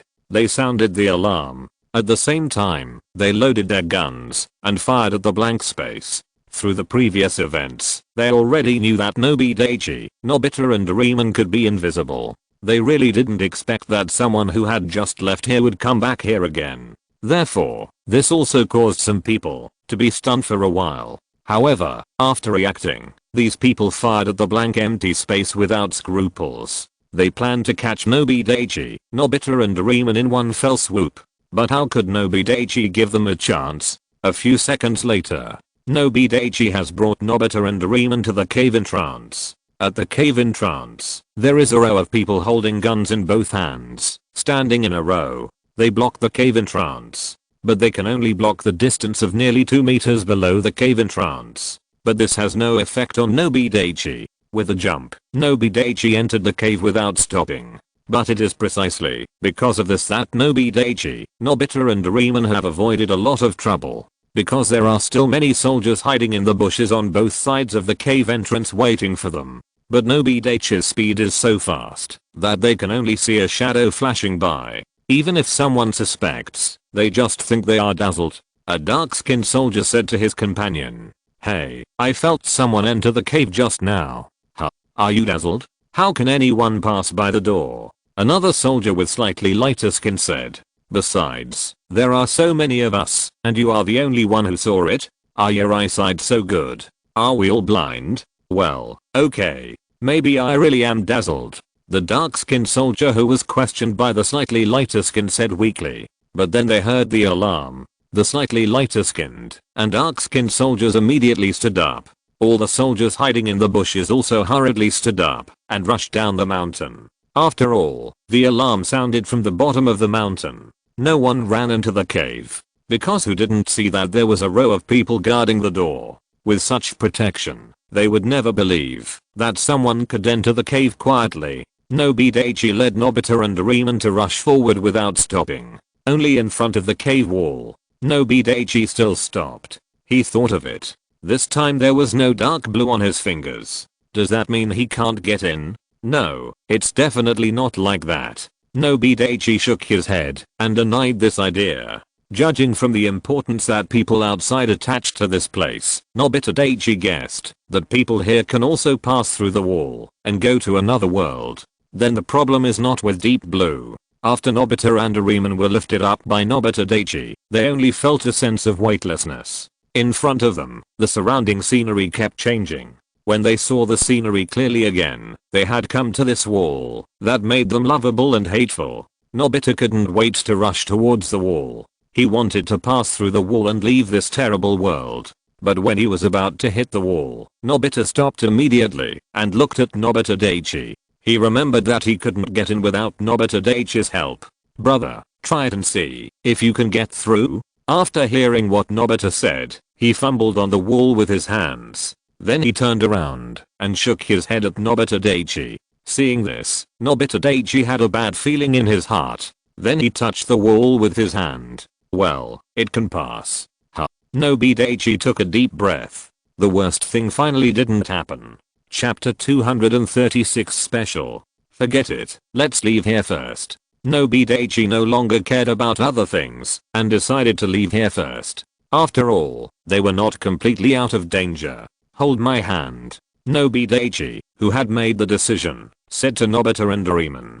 "Okay." Nobita and Doraemon did not hesitate and said to Nobita Daichi at the same time. Then Nobita and Doraemon walked to Nobita Daichi's side and held Nobita Daichi's left and right hands. Although Nobita Daichi felt a little awkward, there was no better way for a while. At present, this is the only way for Nobita and Doraemon to pass through the wall. And according to Nobita Daichi's speculation, if the people outside don't find them outside, they may come into the cave to search. So it's better to leave here early. Just like that, Nobita Daichi, Nobita and Doraemon held hands and passed through the wall. After passing through the wall, a darkness enveloped Nobita Daichi, Nobita and Doraemon.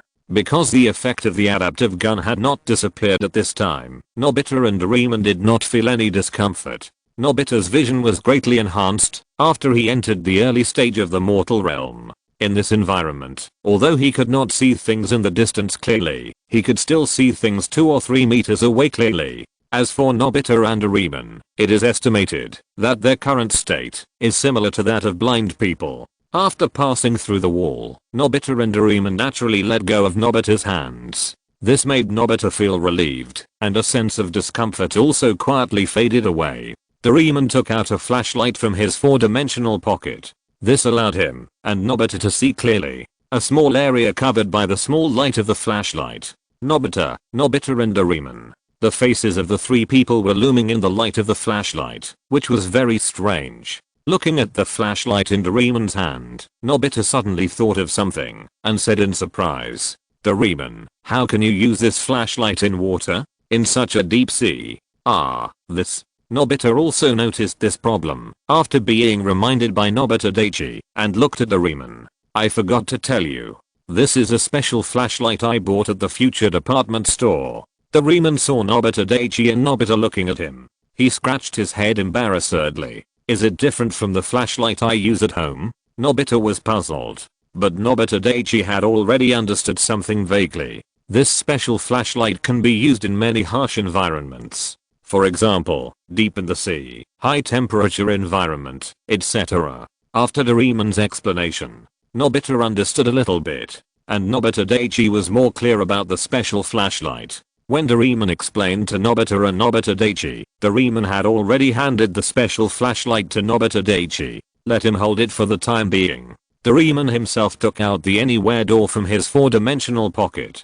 Looking at the pink anywhere door, Nobi Daichi's face changed, and he rushed to Doraemon. He interrupted Doraemon's idea of opening the anywhere door and leaving here. Looking at Nobi Daichi, who ran in front of him and stopped him from opening the anywhere door, Doraemon asked in confusion, "Daichi, what's wrong?" "Doraemon, what place were you thinking about just now?" Listening to Doraemon's question, Nobi Daichi said quite seriously, "Home." Doraemon naturally said what he was thinking. But as soon as he said it, Doraemon felt something was wrong. First he looked at the anywhere door, and then looked at Nobi Daichi. Then Doraemon wanted to say something. But Nobi Daichi already knew what Doraemon was going to say. After rolling his eyes at Doraemon, "Doraemon, it seems that you already know what I want to say." "Yes, that's what you think." Seeing Doraemon's somewhat enlightened eyes, Nobi Daichi continued, "We don't know yet whether we can get back home through the arbitrary door. But judging from the previous situation, it should be possible.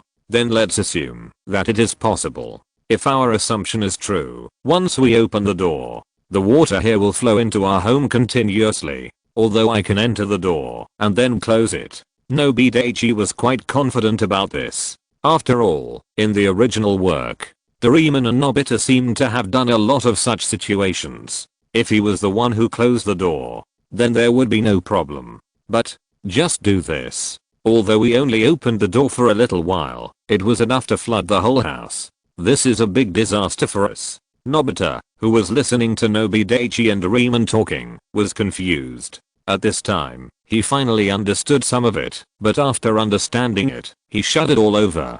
He was sure, if what Nobi Daichi said becomes a reality, becomes true, Mom Nobita Mako will definitely. The consequences, just thinking about it makes Nobita scared. But Nobita wisely did not interrupt Nobi Daichi, because he knew that in this situation, he could not help Nobita and Doraemon at all. Nobi Daichi and Doraemon could only think of a solution. After listening to Nobi Daichi's narration, Doraemon also thought of the horrible consequences and shuddered. Then Daichi, do you have any better ideas? Looking at Nobi Daichi, Doraemon asked. Nobi Daichi shook his head. He really had no way now. It would be great if I could control the water element. Nobi Daichi murmured.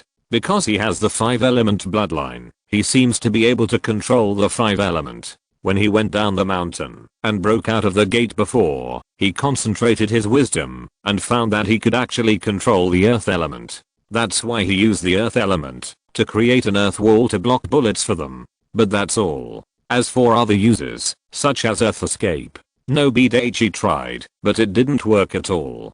Currently, the only way to use the earth element is to make an earth wall. The other gold element, wood element, water element, and fire element are different. He can feel it clearly, but he just can't use the other 4 element. He doesn't know why. But Nobi Daichi has a vague guess. Maybe it's because his strength is still too low. But this lowness is relative. At present, his strength is estimated to be similar to that of Superman compared to humans. These factors also led to why didn't he, Nobita, and Doraemon use a more convenient method when they came back? It's not that they don't want to, but they can't. Hearing what Nobi Daichi said, Doraemon couldn't help but feel a little discouraged. although he has a lot of props. But there is really no one that can prevent water from flowing into the door. Maybe there will be in the future. Anyway, there is none now. If you're listening to this novel on a channel other than Fanfic World, it means they downloaded and uploaded it without effort. We cordially invite you to visit our channel, Mundo Fanfic Novelos. There you'll find the original version of this story and you can explore many other novels of various genres. We're waiting for you to immerse yourself in a world of incredible novels. Chapter 237 I saw. Looking at Doraemon with a distressed face, Nobi Daichi reacted immediately. He seemed to have forgotten a very important issue. He didn't have to prevent the water from flowing into the portal. Wouldn't it be fine if they left the sea and entered the ground before opening the portal? It was just that he was too stubborn before and actually ignored such a problem. Nobi Daichi's brain did get a certain enhancement after his cultivation level improved and he entered the mortal realm. But this does not mean that his ability to make plans has improved. It does not mean that everything he does is foolproof. It does not mean that he sees through everything in the world. He only improves his perception of cultivation, life experience, human relations, emotional experience, etc. are all things he has to comprehend by himself. After all, if he can really see through everything in the world, it seems that there is no point in living. He understands everything and knows everything. Then what can he do in life? Moreover, everything in the world is connected, and the butterfly effect is not a joke. One thing, a very small detail changes. The final result may be very different from the original prediction, or even completely opposite. No one can completely predict the past, the future, and the present. It's just, as Nobi Daichi thought about it, he thought of the system in his mind. At present, he has no way to understand the existence of the system. But understanding it is not very useful. Even if he wants to get rid of the uncertainty of the system at present, with his current strength, it is just a foolish dream. Nobi Daichi thought a lot in his mind, but only a few seconds passed in the outside world. Doraemon, I think we can use the anywhere door after leaving here. So Nobi Daichi didn't think about it anymore. He told Doraemon his idea, and Nobita as well. Nobita and Doraemon thought it was a good idea. After all, there is no better way now. But when Doraemon walked in front of the anywhere door and was about to put it back into the 4-dimensional pocket, Nobi Daichi stood in front of Doraemon again and stopped him. Dazzy, what are you doing? Doraemon was confused, and Nobita was also confused. Haha, I have a better idea. Then Nobita asked Doraemon and Nobita to make way. After holding the door handle of the anywhere door, Nobita thought of a place he had seen on TV and on a map. He just twisted the door handle and pulled it. Naturally, the anywhere door was opened by Nobita. Before Nobita and Doraemon stretched their heads to see the scene outside the anywhere door, they felt a huge pressure coming. This pressure would not cause any physical harm to them, but it would still have a certain impact on them. Under the influence of this pressure, Nobita and Doraemon rushed directly to the anywhere door. Countless seawater surged with them. Nobita and Doraemon only felt that they were pushed by something and rushed towards the direction of the anywhere door. As for Nobita Daichi, the moment the anywhere door was opened, they had already left the anywhere door. Under this inexplicable power, both Nobita and Doraemon passed through the anywhere door. PFFT. Nobita got up from the ground and spit out the sand that he accidentally ate. Nobi Daichi looked at Nobita with his head stuck in the sand and felt funny. However, after both Nobita and Doraemon passed through the anywhere door, Nobi Daichi also reacted and immediately closed the anywhere door with force. The seawater that had been flowing out of the anywhere door dissipated from then on. Seeing that the anywhere door was closed by himself and the seawater stopped flowing out, Nobi Daichi also breathed a sigh of relief. He now knows that the original work is different from reality in some places. This also caused him to be afraid that the anywhere door could not be closed and then there would be big trouble. But fortunately, nothing unexpected happened. Doraemon was better than Nobita and did not stick his head into the sand. After all, who made his head so much bigger than Nobita? Even if you want to reach into the sand, it's probably not that easy. The seawater that followed Nobita and Doraemon out of the anywhere door has slowly receded. There is only a wet beach next to Nobita and Doraemon. Seeing the surrounding environment clearly, Doraemon was stunned. Nobita and Daisy have appeared on a beach. At the edge of the beach is the sea water surging back and forth. The sound of the sea water constantly hitting the shore makes Doraemon feel like a dream. And the sky here has already darkened. There is a clear and bright full moon and bright twinkling stars in the sky. After Nobita spit out the sand that he accidentally swallowed in his mouth, he walked to the side of Doraemon. After Nobita and Doraemon gathered, they walked towards Nobi Daichi. "Daisy, is this your way?" Nobita said angrily. If Nobi Daichi told his plan, I guess he would have some preparation and would not have swallowed a lot of sand. Nobi Daichi also heard the anger in Nobita's words. He did not refute and said calmly, "Next time. I will tell you next time." "Humph, you said it." Nobita snorted coldly. Seeing that Daichi surrendered, he did not dwell on this matter anymore. In fact, even if Nobi Daichi did not surrender, he would have no choice. But the words have been said, and he still has to fight for his face. Doraemon looked at the two arguing, and did not interrupt. In his opinion, this kind of thing is very normal. He would not interrupt, unless there are uncontrollable consequences. After all, this is something that Nobita and Daichi must go through in their growth. Especially after he left. Thinking of this, Doraemon's eyes could not help but feel a little sour. Although he only lived with Nobita and Daichi for such a short time. But he didn't know why he felt as if he couldn't leave them. He knew that the purpose of his coming to this time and space was to help Nobita grow. When Nobita really grows up, his mission in this time and space will be completed. Nobita Daichi, who is sensitive. Doraemon was naturally the first to notice the change in emotions and couldn't help but let out a soft "Doraemon, what's wrong with you?" Nobi Daichi certainly didn't know what Doraemon was thinking, so he could only ask. Nobi Daichi's words startled Doraemon, who was immersed in his own world. Then Doraemon hurriedly said, it's okay, I was just wondering where this place is." Nobi Daichi knew that what Doraemon said was a lie. Thinking about such an ordinary thing, how could emotions change so much? But Doraemon didn't want to say it. Nobi Daichi couldn't force him to say it. Hearing the question Doraemon asked, Nobi Daichi actually thought of something. This place. Chapter 238 Return Home. The place where Nobi Daichi, Nobita and Doraemon are located, is a small island. It is located in the Pacific Ocean on the Earth. This island is very remote and there is no human habitation on the island. Nobi Daichi knew about this island because of the news reports on TV. However, even in the news reports, they only used cameras to shoot here from a distance, and reporters explained on the side. However, the pixels of the camera are still quite good. The general appearance of the island is still clearly photographed by the camera. The area is not too large. It is estimated to be about the size of a football field. Of course, these things. Nobi Daichi himself cannot see the pictures uploaded from the camera. They are all explained by the reporter next to the camera. It was just from the reporter's explanation. Nobi Daichi did not find any difference from ordinary islands from beginning to end. So Nobi Daichi was curious at the time. Why did the reporter report on this island? After the news report ended, Nobi Daichi found this island on the world map with the little impression left in his mind. Not to mention, such an ordinary little island actually exists on the world map. Not only does it exist, but it has also been given a name. But at that time, Nobi Daichi had not yet woke up, and his memory was worrying. As a result, he now does not remember the name of this island. There is only a few remaining images in his mind.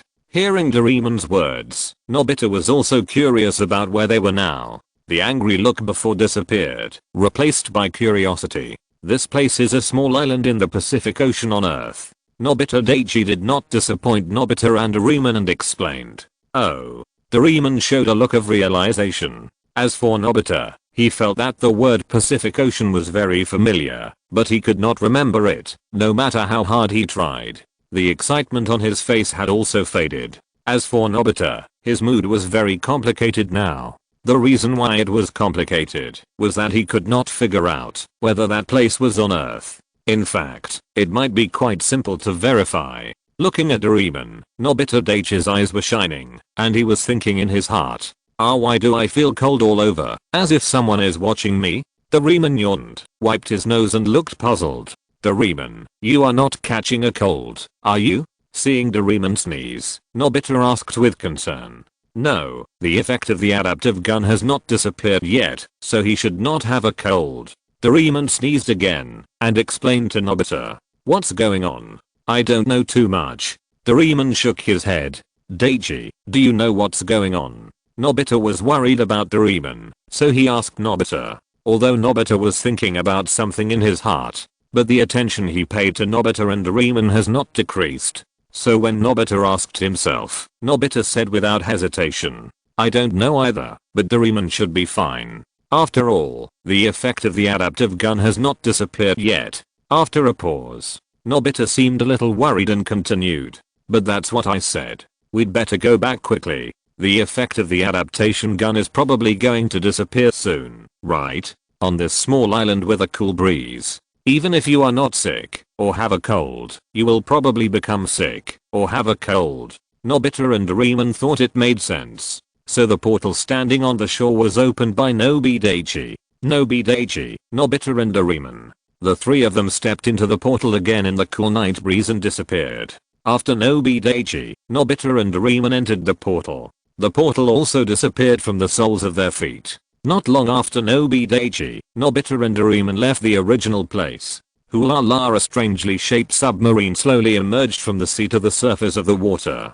Soon the entire submarine appeared on the water. After the submarine surfaced, the water on the submarine also flowed down along the streamlined shield. Boom. Boom. Boom.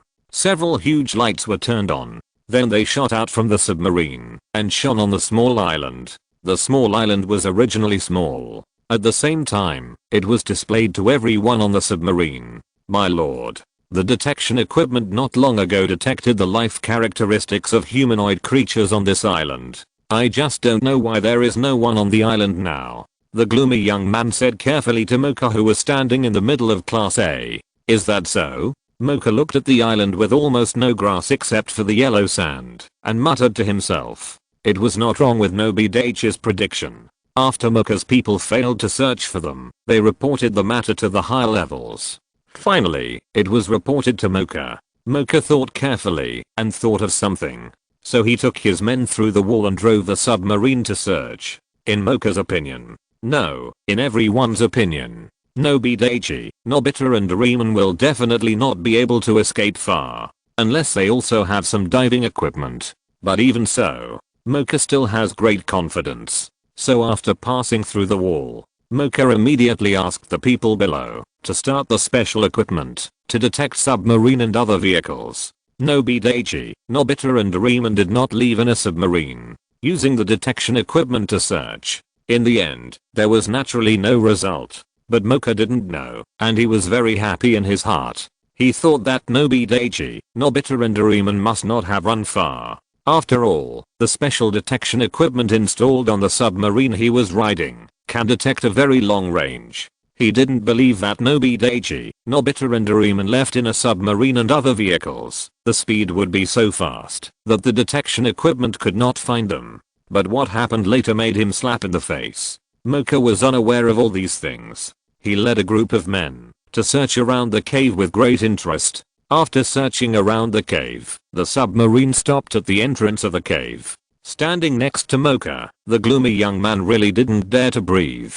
He watched Mocha's face become more and more ugly. Although he didn't know why Mocha's face was so ugly, but through the previous things, the gloomy young man could guess something. Standing in the middle of Class A and looking forward, Mocha said lightly, detect humanoid creatures around. Yes, sir. Then the gloomy young man walked down Class A. After walking down Class A, the gloomy young man touched his back. Unknowingly, his back was completely wet. Chapter 239 Sinking. Eyes narrowed. Mocha stood on the deck and looked ahead quietly. People who are familiar with Mocha know that this is a state when Mocha is so angry that he is about to explode. The underground emperor who has never failed anywhere. He was teased by Nobi Daichi, Nobita and Doraemon. I'm afraid that anyone would be angry, sir. It has been detected. 3 humanoid life forms appeared on the nearest island. The gloomy young man left for only more than 20 seconds and returned to Mocha to report. That's right, the gloomy young man only took more than 20 seconds. He didn't dare to let Mocha wait for him. Yeah. Mocha responded indifferently. The gloomy young man breathed a sigh of relief when he heard Mocha's words. Although his forehead was full of sweat, he didn't dare to raise his hand to wipe it. After Mocha's voice fell, the submarine that Mocha was riding on sped up. The surrounding scenery quickly retreated. Even a 3 or 4 meter long shark appeared in front of the submarine. But it did not stop the submarine for a second. The submarine directly rammed it. When most people in the submarine had not seen what it was, the shark blocking the submarine had turned into countless pieces. This was caused by the extremely strong collision and explosion of the submarine. Mocha naturally saw the death of the shark, but his heart was not touched at all. Soon, the submarine took Mocha, the gloomy young man and his party out of the sea, and appeared in front of the island. But at this time, the island, it had already become empty with the departure of Nobi Daichi, Nobita and Doraemon. So the previous scene appeared. Are there any other islands around? Mocha asked the gloomy young man standing next to him. No, there is only such a small island within 1,000 miles. Is that so? Mocha said with a long tone. In that case, let's blow up that small island. Yes, the gloomy young man said respectfully. It's just a gloomy young man. After hearing what Mocha said, he did not leave, but still stood there. He knew that Mocha must have something else to say. Sure enough, the next second, Mocha continued. After blowing up the island, search again within 1,000 miles around. If there is still nothing, go back. Without waiting for the gloomy young man to reply. After Mocha gave the order to the gloomy young man, he walked towards his cabin. After Mocha walked into the cabin, the gloomy young man gave Mocha's order. Boom. Boom. Boom. Boom. Boom. Boom. One after another powerful shells shot out from the half-opened ceiling above the submarine, landed on the small island where Nobi Daichi, Nobita and Doraemon had stayed before. After a few seconds, large pits appeared on the island, and there were also many sparks. They were all the remnants of the shells after they exploded. Watching the shells being fired one after another, the gloomy young man felt distressed. These shells were bought with small amounts of money, but they were used to bomb a place where no one was. Although none of the money was his, the gloomy young man still felt distressed. But he certainly could not disobey the orders of the adults. So he could only order his men, while feeling distressed in his heart. Soon, dozens of shells fell on the island as big as a football field. At this time, the island could be described as horrible. The originally flat island had been replaced by deep pits several people high. What you see is devastation, artillery fire, and smoke flying. If you add some broken limbs, someone might think that a war had happened here. But except for those who experienced it personally, who knows? What happened here was just that Mocha wanted the island to collapse. The dozens of shells equipped on the submarine had all been fired. But the dozens of shells before didn't seem to have any effect. The island was still fine. However, the gloomy young man was not surprised at all by this result. Although the island a few hundred meters away from them was only the size of a football field, it was not so easy to sink it. In other words, it was not so easy to sink any island, even if it was just a small island. The next part was the highlight. There was also an ultimate weapon on the submarine where the gloomy young man was. This ultimate weapon was comparable to the power of the explosion of dozens of shells before, and even more so. After all, this was not as simple as 1 + 1 = 2. The ceiling made of unknown metal wrapped above the submarine enlarged the exposed space a little more. Then, a large shell that was 5 meters long and 2 meters thick slowly emerged from the deck behind the submarine. After the large shell emerged from the deck, it aimed directly at the devastated island. Accompanied by a huge roar, the large shell rose from the submarine and flew towards the island. The speed of the large shell was still very fast, and it landed on the island in a few seconds. Boom. The large artillery shells did not explode immediately after landing on the island. This made the gloomy young man wonder if there would be any problems with the large artillery shells. After all, this was the first time that the gloomy young man fired this kind of artillery shells. It would be a bad time for something to go wrong. But the gloomy young man had not thought more. The large artillery shells exploded with a boom. Although it was night, the explosion of the artillery shells was accompanied by huge power and sparks and smoke. Therefore, the gloomy young man and others could still see the situation on the island. But I don't know why. The gloomy young man felt something was wrong. He actually felt that the submarine was shaking. This was not a good sign. The waters around the submarine did not change with the naked eye. At this time, the gloomy young man suddenly remembered that he still had a military telescope. Without saying a word, he took the telescope from his waist. The gloomy young man saw a scene that frightened him. Under the effect of the large artillery shells, the island that would rather die than surrender finally sank. But what followed was a wave several meters high. At this time, the ceiling above the submarine had not been closed yet. But the gloomy young man had not given the order yet. He saw the ceiling above his head slowly closing. Without thinking too much, the gloomy young man knew what was going on. It must be an order from Lord Mocha. On this submarine, only he and Mocha had this power. After the ceiling above the submarine closed, the submarine sank into the sea. Soon the island sank, and the small tsunami caused by the large shells swept the area. I don't know how long it took before the area returned to calm again. If it weren't for the disappearance of an island here, nothing would have happened here. Chapter 240 Prologue.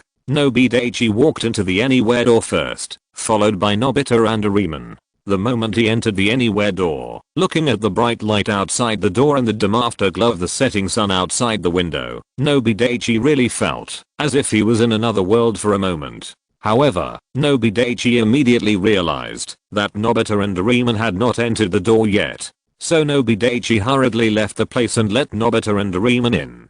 After seeing Nobita and Doraemon come in, Nobi Daichi quickly closed the door. The cool night breeze was mixed with a hint of moist air. It made people feel indescribable. Nobita was the second person to enter the Anywhere door, only one step later than Nobi Daichi. After returning home through the Anywhere door, Nobita lay on the tatami like a dead fish, not moving at all. However, Nobi Daichi and Doraemon didn't care about Nobita. In their opinion, after experiencing such a series of exciting things, it was time to take a break. Doraemon walked into the Anywhere door. After seeing Nobi Daichi close the Anywhere door, he also walked forward and put the Anywhere door into his 4-dimensional pocket. Thus, an alien adventure ended. Nobi Daichi walked to the desk and lay on the desk to calm his mind. As for Doraemon, he went into his closet to rest. At this time, there was still a short time before dinner. So Nobi Daichi, Nobita and Doraemon did not need to be too anxious.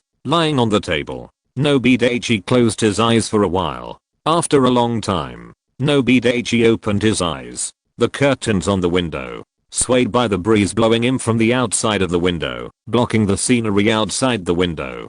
Nobi Daichi didn't know why he took a long breath. Anyway, he felt unhappy if he didn't do this. After taking a breath, Nobi Daichi sat up again. Then he carefully turned his head back. Nobita had already fallen asleep lying on the tatami, and the bubbles on his nose grew larger and smaller with each breath. As for Doraemon, he had also fallen asleep. Looking at this scene, Nobita didn't know what he was thinking about. Maybe he was thinking about everything, or maybe he was thinking about nothing. Ding, you can clock in today. Do you want to clock in? Don't get me wrong, this is what Nobita expected. In fact, the system's prompt sound did not appear. Will I be given something based on my condition today? Nobita muttered. But it's not necessarily true. After all, the system's clock-in is valid for one day, 24 hours. As long as this day has not passed, it's normal for the system to clock in when it appears, and when he prompts the system to clock in. So Nobita didn't think much about this. Since you can't clock in now, try it at night. Anyway, today's card can definitely be punched. It's just a matter of early or late. Without thinking too much, Nobita closed his eyes again, immersed in his mind, and restored his energy. When Nobita woke up again, the sky was much different from when they just came back. The sun had completely sunk into the horizon in the distance. Nobi Daichi was not as cautious this time, because he had noticed something with his keen perception. He turned the chair and looked behind him. Nobita had woken up early, which made Nobi Daichi feel a little strange. But he immediately thought of something. Maybe this is the nature of children. Looking at the comic book in Nobita's hand, Nobi Daichi muttered to himself. As for Doraemon, he was just like him, just woke up. At this time, he was climbing out of the closet. Nobita, Daichi, Doraemon, come down to eat. Nobita Mako's loud voice spread from the first floor to the second floor. Then it spread to the ears of Nobi Daichi, Nobita and Doraemon. I know, Mom, I'll be down right away. Nobi Daichi, Nobita and Doraemon all responded to Nobita Mako, who was busy on the first floor wearing an apron. Nobi Daichi did not tidy up the messy desk in front of him. Instead, he planned to tidy it up. After he came back from dinner, Nobita hurriedly put down the comic in his hand and stood up. However, Nobita might be a little worried. After standing up, he lowered his head to pick up the comic on the tatami and stuffed it into the bookcase. As for Doraemon, there was nothing to tidy up, just wiped his bed a little. Then Nobi Daichi went downstairs. Nobita and Doraemon went downstairs one after another. There were only 4 people at the table today. Nobi Daichi, Nobita, Doraemon and Nobita Mako, but Nobi Shinsuke. Nobi Shinsuke needed to work overtime today, so he didn't come back. From Nobita Mako, Nobi Daichi learned some information about Nobi Shinsuke. Simply put, Nobi Shinsuke's company is very busy, and all employees need to work overtime. However, the overtime pay these days is twice the overtime pay in the past. So some employees may have some opinions, but they are willing to work overtime. After all, who wouldn't be happy to make money? Although Nobi Daichi heard Nobita Mako complaining, he could feel that she was actually very happy. The meal was over very quickly. Nobita Mako cleaned up the table. Nobi Daichi, Nobita and Doraemon helped. As the saying goes, there is strength in numbers. In a few minutes, Nobita Mako had cleaned up the tableau after the meal. Looking at Nobi Daichi, Nobita and Doraemon who helped her clean up the tableau after the meal, Nobita Mako was really very happy. However, although she was very happy in her heart, when facing Nobi Daichi and Nobita, Nobita Mako had a serious face and urged them to study. However, after repeated requests from Nobi Daichi, Nobita Mako still agreed to help him and Nobita. After cleaning up the dirty tableau, Nobita Mako urged Nobi Daichi and Nobita to go upstairs to study. Only Doraemon was left to help him clean up some remaining things. Daichi Nobi followed Nobita back to the second floor. He first walked to his desk and took out the things from his school bag. After putting today's homework books, pencils, and erasers into the school bag, Daichi Nobi was really relieved. He walked to the window. It was completely dark, and only the dim street lights on the side of the street could be seen shining on the street. People walking on the street can barely see the road surface clearly. They will not step on potholes and fall because they can't see the road ahead clearly, causing traffic accidents. Raising his eyes, there are bright lights in the distance, which can be said to be the lights of thousands of homes. The most eye-catching of course is his neighbor, Lululu's house. When Daichi Nobi looked out the window, when he focused his attention on the window of Lululu's house, Lululu did not look out the window at this time. Nothing can be seen on the second floor of Lululu's house. Chapter 241 The Eve of Sleep. It was pitch black. I don't know if the lights were off or if they had fallen asleep, but the latter seems unlikely. It's still early. In fact, there is another possibility, that is, Lululu pulled the curtains. For girls, it is safer to do so at night, and it is conducive to protecting privacy. Not seeing what he wanted, Nobi Daichi also felt a little bored and stuck his head back from the window. Looking at the tightly wrinkled curtains pulled to the window, Nobi Daichi walked over and pulled the curtains open, completely blocking the window. It was when Nobi Daichi pulled the curtains open and completely blocked the window. Lululu's house. At the window on the second floor, accompanied by the sound of ropes, rays of light suddenly shot out. It turned out that Lululu pulled the curtains open. Lululu looked outside. The first thing she saw was the second floor of Nobi Daichi's house. Seeing that there was no light there, Lululu couldn't help feeling a little disappointed. However, Lululu, who reacted immediately, was surprised. How could she have felt disappointed just now? It was really incredible. However, perhaps due to this mood, Lululu no longer had the mood to look outside. After sticking her head back from the window, Lululu also closed the curtains. After closing the curtains, Nobi Daichi took a deep breath. He walked to Nobita's side and sat down. "Daichi, what's wrong with you?" When Nobi Daichi sat down next to Nobita, Nobita looked at the comics and asked Nobi Daichi. Since Nobi Daichi did not hide his feelings, Nobita could certainly feel it. As Nobita's brother, Nobita felt that there was nothing wrong with caring about Nobita. It's okay. Of course, Nobita Daichi couldn't say that he was a little disappointed because he didn't see Lulu. If he said this, Nobita's chatter would probably make it known to everyone. At that time, he would have to bear the consequences. Oh. Seeing that Nobi Daichi didn't want to say anything, Nobita didn't ask anymore. He just had a sudden thought and wanted to ask Nobi Daichi. Since Nobi Daichi didn't want to say it, there was no need for him to continue asking. After all, caring about your own brother is not as comfortable as reading comics. Oh, if only I could become a golden hat. Looking at the comic in his hand, Nobita muttered.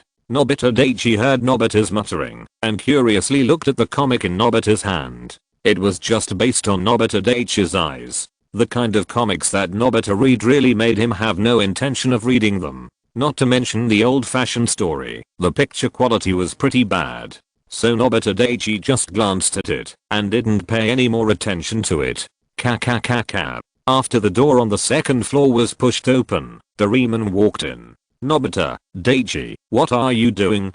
Doraemon asked Nobita and Nobita Daichi, who were both sitting on the tatami, reading comics. Nobita replied without raising his head. Nobi Daichi shook his head at Doraemon, indicating that he did nothing. Doraemon walked to Nobita's side. He stood and bent down to look at the comic in Nobita's hand. Then Doraemon's eyes were instantly attracted by the comic in Nobita's hand, and his eyes sparkled. Looking at this scene, Nobi Daichi felt a little funny. Doraemon is still a child after all. Although Doraemon is much more mature than Nobita, that is relative. But this is also reasonable and normal. After all, the reason why robots like Doraemon were designed at the beginning was to take care of children. Although this type of robot is more mature than children. But this maturity represents understanding, not the same thinking as adults.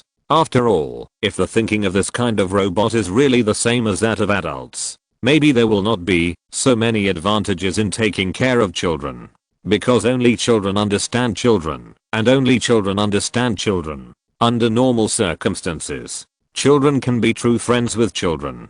The relationship between adults and children, no matter how good it is, there must be a gap.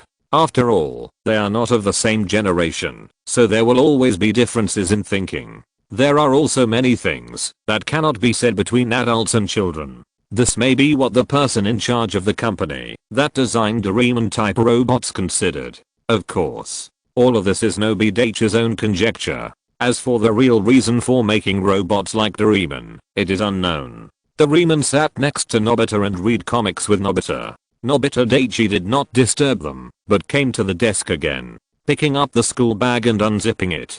Nobita Daichi took out the book on how to get full marks in mathematics. Just now, he remembered that there was a school level math competition waiting for him. Because there were so many things to do today, he almost forgot it. Of course, the most important thing is that Nobita Daichi did not put the school level math competition aside for him. No matter what results the school level math competition achieved, it has nothing to do with him. After all, since the day he came to this world and got the system, Nobi Daichi knew that his future was beyond his prediction. Especially the day he got the Hangmeng devouring art. He clenched his fists and felt a power in his body that was strong enough to hit a small car. Nobi Daichi sighed. He took back his power again and became an ordinary person who was ordinary again. If possible, there is nothing wrong with being an ordinary person. Of course, that was Nobi Daichi's previous idea. As time went by, his own strength increased. Nobi Daichi's goals for the future were also changing step by step. So far, there is no clear future goal. Many thoughts turned in Nobi Daichi's mind. He took a deep breath. Nobi Daichi calmed his thoughts and stopped thinking about things about the future. Instead of spending time thinking about those things, it is better to do well in the present. Then Nobi Daichi took the book on how to get full marks in mathematics in front of him back into his school bag.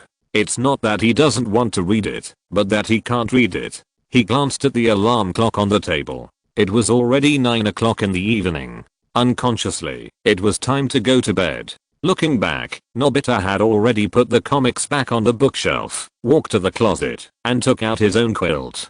Seeing this, Nobita also walked over and took out his own quilt. Snap. Nobita turned off the lights in the room and got into bed. Looking at Nobita, who had fallen asleep in just half a minute, Nobita was really impressed. In the dark, he gave Nobita a thumbs up. Chapter 242 Light Spot. Then, Nobi Daichi turned around, covered himself with the quilt, faced the ceiling, and closed his eyes. He had a thought. Ding, you can clock in today. Do you want to clock in? Clock in. Ding, you successfully clocked in and got 1 million yen. Nobi Daichi couldn't help but twitch his mouth. It seems that his extravagant hopes are gone. He thought the system would automatically clock in and give him something that is currently applicable. For example, something that allows him to practice in this main world, or slightly change the rules of this world so that he can practice. In Nobi Daichi's opinion, this should be a simple matter that can't be simpler for the system, right? But judging from the meaning of the system, it doesn't mean that. At least, it doesn't mean that at present. Although the system said that he couldn't practice in this world, how could Nobi Daichi believe it so easily at the beginning? So Nobi Daichi naturally tried it. The result was naturally not as expected by the system. He really couldn't practice. Although Nobi Daichi also wanted to improve his cultivation to the extraordinary realm or even the great realm, to achieve the invincible he imagined. Even. But this wish seems to be impossible to achieve in the short term. Don't think about it anymore. Empty your mind. Nobi Daichi also fell asleep quickly. Hey, where is this? Looking at the dark space around him, Nobi Daichi was confused. But Nobi Daichi is not a person who sits and waits for death. He chose a direction that has traction for him and walked in it, just like that. Soon, Nobi Daichi's eyes suddenly lit up. This is Nobita's world. In this world, Nobita is the supreme existence and the existence that controls everything. And this world is Nobita's dream world. Mountains stand tall. Black and grey clouds linger in every corner of this world. Because this world is shrouded in black and grey clouds, this makes the slightly farther places like blind people can't see clearly. A brown-green mountain. 4 or 5 meters away from the top of the brown-green mountain, there is a relatively flat semicircular area below the mountain. This place is about the size of a bungalow. At this time, there are 4 people in this place, or to be more precise, 3 people and a cat. Nobita, Fat Tiger, and Sunia. Doraemon and a cat. Fat Tiger and Sunia stand on the edge of this semicircular area. They look at the red crescent moon rising from a mountain in the distance with horror. In this dim environment, where the mountains are surrounded by black and grey clouds and the sky is also full of black clouds, a red crescent moon suddenly rises and hangs high in the sky. How can people not feel scared? The red moon is rising. Fat Tiger looked at the red moon rising slowly behind the distant mountain, clenched his fists, and sweated on his forehead. As red as blood. I have a bad feeling, Fat Tiger. Let's go back. It was originally a reluctant adventure. Let's go back. Looking at the red crescent moon in the distance, Sunia grabbed Fat Tiger's sleeve and said in fear. Behind them was a bonfire made of 7 or 8 pieces of wood. At this time, this small bonfire was burning fiercely, illuminating this small area. The white smoke from the bonfire kept flying up to the sky. I object. Just as Fat Tiger and Sunia were arguing, Nobita, who was sitting against the wall at the back, crossed his legs and crossed his arms over his chest, said nonchalantly, "How can you retreat like this?" Yes. Hearing this, Doraemon, who was standing next to Nobita, also nodded, with a matter-of-fact expression on his face. The bonfire burning between Fat Tiger, Sunia, Nobita, and Doraemon shone on Nobita and Doraemon's faces. It made the faces of the 2 people look particularly resolute. At this time, it formed a sharp contrast with the behavior of Fat Tiger and Sunia. What are you talking about? Hearing Nobita's shameless words, Fat Tiger and Sunia turned around angrily and looked at Nobita angrily. Just you? Don't say such big words. Sunia bent over halfway. He clenched his left fist against his waist, raised his right hand, and pointed at Nobita with his index finger. Tell me what the 3 of us can do. Fat Tiger walked 1 step in front of Sunia, swung his left hand, and opened it at the same time, and bent his right hand with the palm facing backwards. Then he said to Nobita with a look of disdain and helplessness, "That's it. That's it." Sunia saw Fat Tiger stand up. He also retracted his gesture of pointing at Nobita, and stood beside Fat Tiger, to cheer Fat Tiger up. The bonfire burning in the center of the crowd suddenly made a crackling sound. Hearing Fat Tiger's words and Sunia's words of helping Fat Tiger, Nobita stood up directly from the ground, clenched his right fist, and walked towards Sunia and Fat Tiger. When he walked to the bonfire, Nobita said excitedly to Fat Tiger and Sunia, "Before considering what we can do." He continued to walk towards Fat Tiger and Sunia. Finally, he walked in front of Fat Tiger and Sunia. Nobita pointed his index finger at Fat Tiger from his clenched right fist and said loudly, "Shouldn't we think more about what we should do?" Nobita looked up and glared at Fat Tiger, not looking afraid of him at all. Hearing Nobita's righteous words, Fat Tiger and Sunia felt guilty for a moment. Sunia grabbed Fat Tiger's left arm with both hands, looked at Nobita with a squint, and was at a loss. It seemed that he didn't expect Nobita to say such words. "This is a pretty serious line for you, Nobita," Fat Tiger said in a weak voice. "Listen carefully. At the bottom of this thick fog, there is a grey castle." Nobita walked around Fat Tiger and Sunia. He walked to the edge of this semicircular open space and raised his right hand. He pointed to the bottom of the cliff below, which was covered by grey clouds and fog, and his face could not be seen clearly. He didn't know how deep it was. He clenched his left fist against his waist and said to Fat Tiger and Sunia with wide eyes, "And Shizuka is waiting for us to save her there." Nobita-sama. Doraemon, who was standing on the other side of the campfire, had cold sweat on his forehead. He looked at the bottom of the cliff covered by grey clouds and said to Nobita with a serious face.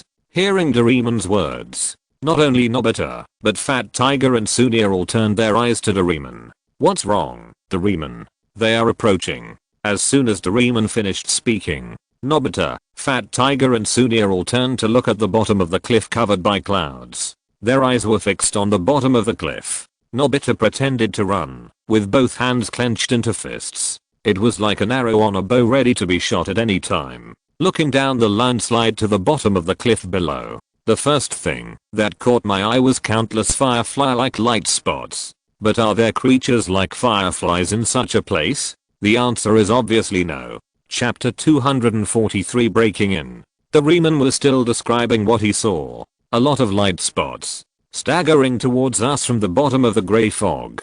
Willows. "It's a ghost," Sunia screamed as he looked at the scene at the bottom of the cliff. Because those light spots came in, and the grey fog gradually disappeared. Fat Tiger also roughly saw the scene below the landslide. "No, these are torches held by the demon army." Fat Tiger and Sunia stood behind Nobita, hugging each other tightly in fear. "Quick, run away." The next second, Sunia and Fat Tiger successively let go of each other's hands. They hurriedly ran towards the dark green mountain wall behind them that was illuminated by the bonfire. When they ran to the dark green mountain wall, seeing that there was no way ahead, Fat Tiger and Sunia squatted down one after another, hugged each other, and cried loudly. "Fat Tiger, how can we defeat such a large army?" Sunia, "There is no way to escape." Fat Tiger, "What should we do?" Sunia, "Mom." Then a black shadow suddenly shone on Sunia and Fat Tiger, who were hugging each other and crying loudly. "Friends, don't panic." Hearing this voice, Fat Tiger and Sunia were both stunned, stopped crying, and turned to look at the source of the voice. The white smoke rising from the bonfire to the sky was the background. Wearing a golden dress hat with 2 holes on the hat, representing eyes. There was a golden fencing on the left waist, both hands on the waist. This is what Fat Tiger and Sunia saw. Golden hat. Seeing this person, Sunia expressed his surprise at the right time. "Yes, I'm a partner of justice.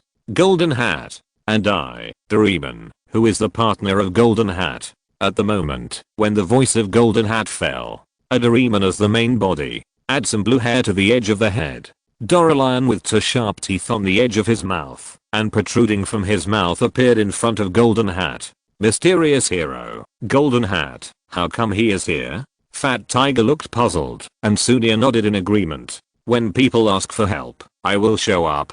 Golden Hat pointed his right index finger upwards to Fat Tiger and Sunia. Then Golden Hat ran to the edge of this semicircular small area and squatted down. His eyes looked down sharply. His left hand pressed on the scabbard containing fencing. His right hand held the hilt of fencing. He was ready to pull fencing out of the scabbard at any time.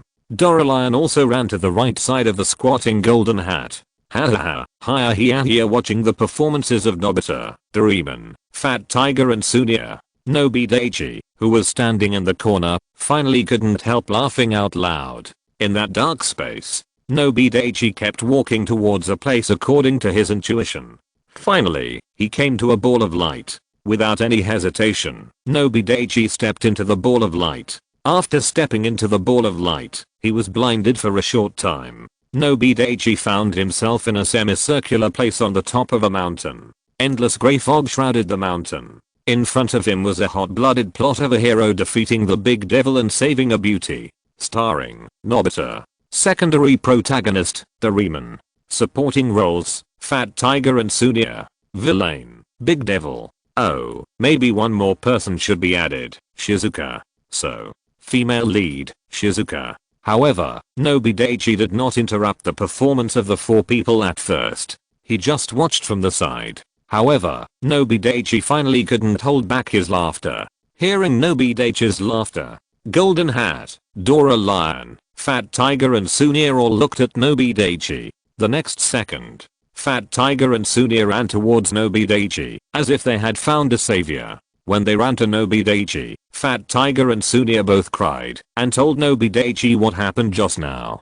Daichi, why did you come just now? We are almost dead. Fat Tiger ran over and grabbed Nobi Daichi's left hand and said tearfully, yes, yes. Sunia also grabbed Nobi Daichi's other hand and echoed Fat Tiger's words. Nobi Daichi was speechless and rolled his eyes at Fat Tiger and Sunia. The Golden Hat played by Nobita, who was watching this scene, was stunned. What's going on? How could Daichi appear in my dream? I didn't let Daichi appear. All kinds of questions surged in Nobita's mind. Why didn't Nobita let Nobita Daichi appear in his dream? Of course, he was afraid that Nobita Daichi would steal his limelight. Although he knew that this was his dream, he was the absolute existence that controlled this world. Anything in this world can be changed in a single thought. It is called words come true. But even so, even though Nobita is very powerful in his dream, Nobita's subconscious mind still does not let Nobita Daichi appear. This shows that Nobita does not have much confidence in his heart. After all, the living environment of Nobita since childhood has a great influence on Nobita. If Nobita Daichi did not have some memories of his previous life in his mind, under the suppression of the heaven in this world, I'm afraid that his result would not be much different from Nobita's. After seeing Nobita Daichi appear in front of him, Nobita's first instinctive reaction was to make Nobita Daichi disappear in his dream world. After Nobita's mind moved, Nobita Daichi felt waves in the space around him. However, the next second, the space around him suddenly stopped fluctuating and returned to normal. Nobita Daichi certainly didn't know what was going on, but he could guess that, after appearing in this world, he just glanced at this world. Nobi Daichi guessed that this world is Nobita's dream world. So what happened just now must have been caused by Nobita. Although he didn't know why Nobita couldn't affect him in his dream world. Through the space fluctuations just now, Nobi Daichi could feel that once the space fluctuations were completely dispersed, he would definitely disappear from this dream world. I didn't expect that the plot of the Dream 3 Swordsman would come before I knew it. It's still such an inexplicable beginning. Nobi Daichi muttered in his heart. Then Nobi Daichi raised his head and said helplessly to Fat Tiger and Sunia, even if I want to help you, how can I help you like this? Nobi Daichi said this, and his eyes glanced at his left and right hands. This, okay. Hearing Nobi Daichi's words, Fat Tiger and Sunia found that they were holding Nobi Daichi's hands. They hurriedly let go of Nobi Daichi's left and right hands. At the same time, their faces turned red, as if they felt embarrassed. How could they be more timid than Nobi Daichi? If you're listening to this novel on a channel other than Fanfic World, it means they downloaded and uploaded it without effort. We cordially invite you to visit our channel. Mundo fanfic novelos. There you'll find the original version of this story and you can explore many other novels of various genres. We're waiting for you to immerse yourself in a world of incredible novels. Chapter 244 You go, or me. Seeing that Fat Tiger and Sunia both let go of their hands, Nobita felt relieved. At this time, Golden Hat Nobita no longer cared about the demon army below the landslide. After all, this is his dream world, and everything is made up of his thoughts. As long as he wants, this world can change into another look in an instant. In fact, Nobita was very curious about this matter when he read the original work. Why can Nobita know so clearly that he is dreaming? Most people don't know that they are dreaming when they dream. So Golden Hat Nobita and Doraemon also walked in front of Nobita. Who are you, and why are you here? Golden Hat asked Nobita. Of course, Nobita knew Nobita, but his current identity is Golden Hat.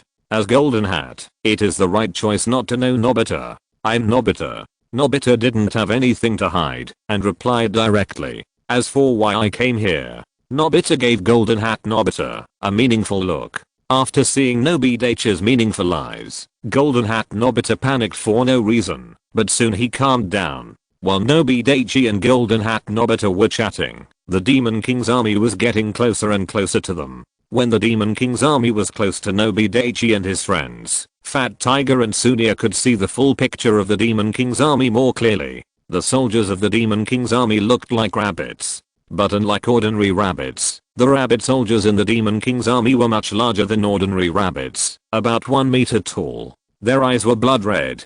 They stood upright like humans, and their arms were as thin as lines. Each rabbit soldier held a torch in his left hand. They are coming. Fat Tiger and Sunia saw the Demon King's army getting closer and closer to them. They were all scared and pale. They hid behind Nobi Daichi, hugged each other, and trembled all over. They didn't even dare to look at the Demon King's army. Nobi Daichi was speechless. But after thinking about it carefully, he felt that this was a very normal thing. After all, this is Nobita's dream world. Nobita changed the personalities of Fat Tiger and Sunia according to his own ideas. If they were based on their real personalities. Although Fat Tiger and Sunia would be very scared, but Sunia dared not say that Fat Tiger would definitely have a strong momentum because of his violent temper. Dazzy, save us. Fat Tiger and Sunia hid behind Nobi Daichi and cried. As the Golden Hat Nobita, he didn't know what to do at this time. You don't need me to save you. Let's not talk about whether I can beat the army of the Demon King. Let's talk about, don't we have a righteous partner, the Golden Hat, in front of us? So, Golden Hat, please save us. Nobita Daichi said to the Golden Hat. Nobita. After coming to this dream world, Nobita Daichi was surprised to find that his power was still there. He could still transform into the Emperor Man. It was as if this was not a dream world, but a real world, and he was traveling through it in the flesh. Hearing Nobi Daichi's words, Nobita, who was playing the role of the Golden Hat, was stunned. He thought Nobi Daichi would really agree to Fat Tiger and Sunia to fight the Demon King's army. If that was really the case, he could only improve the strength of the Demon King's army. Nobi Daichi couldn't beat them, so he had to take action. Although he couldn't influence Nobi Daichi, this was his dream after all. He could still influence and change other things in this dream world. It was precisely because Nobi Daichi knew this clearly that he didn't agree to Fat Tiger and Sunia to take action. Instead, he asked the mysterious hero, Golden Hat Nobita, to take action. But Nobi Daichi didn't take action. Golden Hat Nobita was of course very happy. After hearing Nobi Daichi's words, Fat Tiger and Sunia realized that there was another mysterious hero here, the Golden Hat. So Fat Tiger and Sunia both looked at the mysterious hero, Golden Hat Nobita. Looking at Nobi Daichi, Fat Tiger and Sunia looked at him with a pious look. Their eyes were full of pleading. As Nobita, who played the Golden Hat, his vanity was really greatly enhanced. So he no longer hesitated. Instead, he turned his back to Nobi Daichi, Fat Tiger and Sunia. He pulled the fencing out of the scabbard and raised the slender fencing very high. When the fencing was pulled out of the scabbard and raised high by Nobi Daichi, a ray of light flashed on the slender fencing. It is not known whether this is a special effect created by Nobita himself or a feature that the fencing should have when Nobita pulled it out. However, Nobita Daichi is more inclined to the former guess. Justice will prevail. After pulling the slender fencing out of the scabbard and raising it high, Golden Hat Nobita shouted. Then Doraemon ran in front of Golden Hat Nobita. Golden Hat Nobita did not hesitate either. He jumped forward and rode on his partner Doraemon. Under the calm eyes of Nobi Daichi and the excited eyes of Fat Tiger and Sunia, Golden Hat Nobita rode Doraemon and rushed towards the Demon King's army. Come on, Golden Hat. Fat Tiger and Sunia no longer hid behind Nobi Daichi. Instead, they ran to Nobi Daichi and encouraged the Golden Hat for his heroic behavior. Nobi Daichi, isn't it just a fight with a guy who is much weaker than you? Is it necessary to be so excited? Of course. This is for Nobita now. If Nobita is replaced by Nobi Daichi, the result is really hard to say. No longer thinking about this, Nobita cast his eyes on Golden Hat Nobita, who is about to contact and fight with the Demon King's army. As the Demon King's army approaches, Nobi Daichi can clearly feel that the ground is shaking slightly, and feeling this shaking of the ground, Fat Tiger and Sunia both showed worried expressions in their eyes. Nobita certainly couldn't see the situation behind him, but Nobita had already thought about his victory over the Great Demon King and revealing his identity. The shocking look on Fat Tiger, Sunia, and Nobi Daichi's faces. Thinking of that scene, Nobita felt very happy and couldn't help laughing. At this moment, a black shadow rushed towards the Golden Hat Nobita. Nobita, who was immersed in his own world, instinctively felt that something was wrong. So he raised his hand and swung a sword. Bang! The black shadow that rushed towards Nobita was directly knocked away by Nobita's sword and fell into the Demon King's army, crushing many soldiers in the Demon King's army.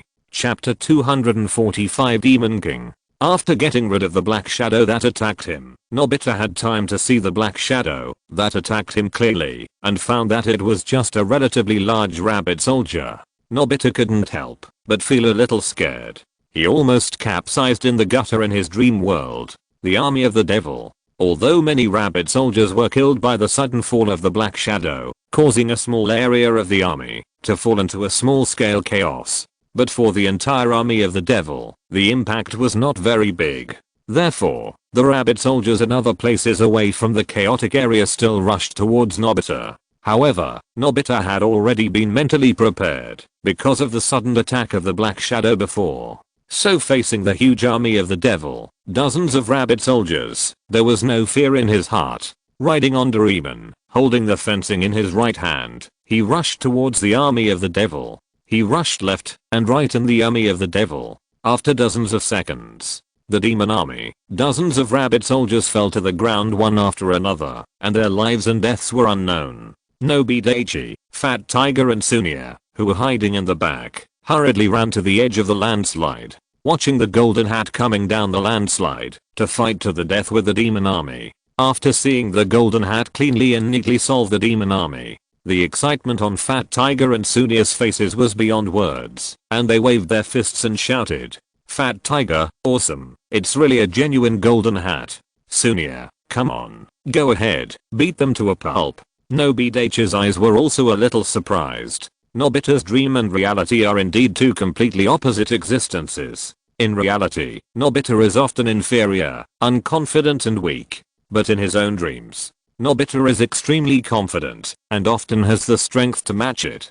But it seems that every movie version, Nobita is like this. Is it a coincidence or what? Looking at Nobita, who plays the Golden Hat at the bottom of the landslide, such an idea suddenly popped up in Nobita's mind.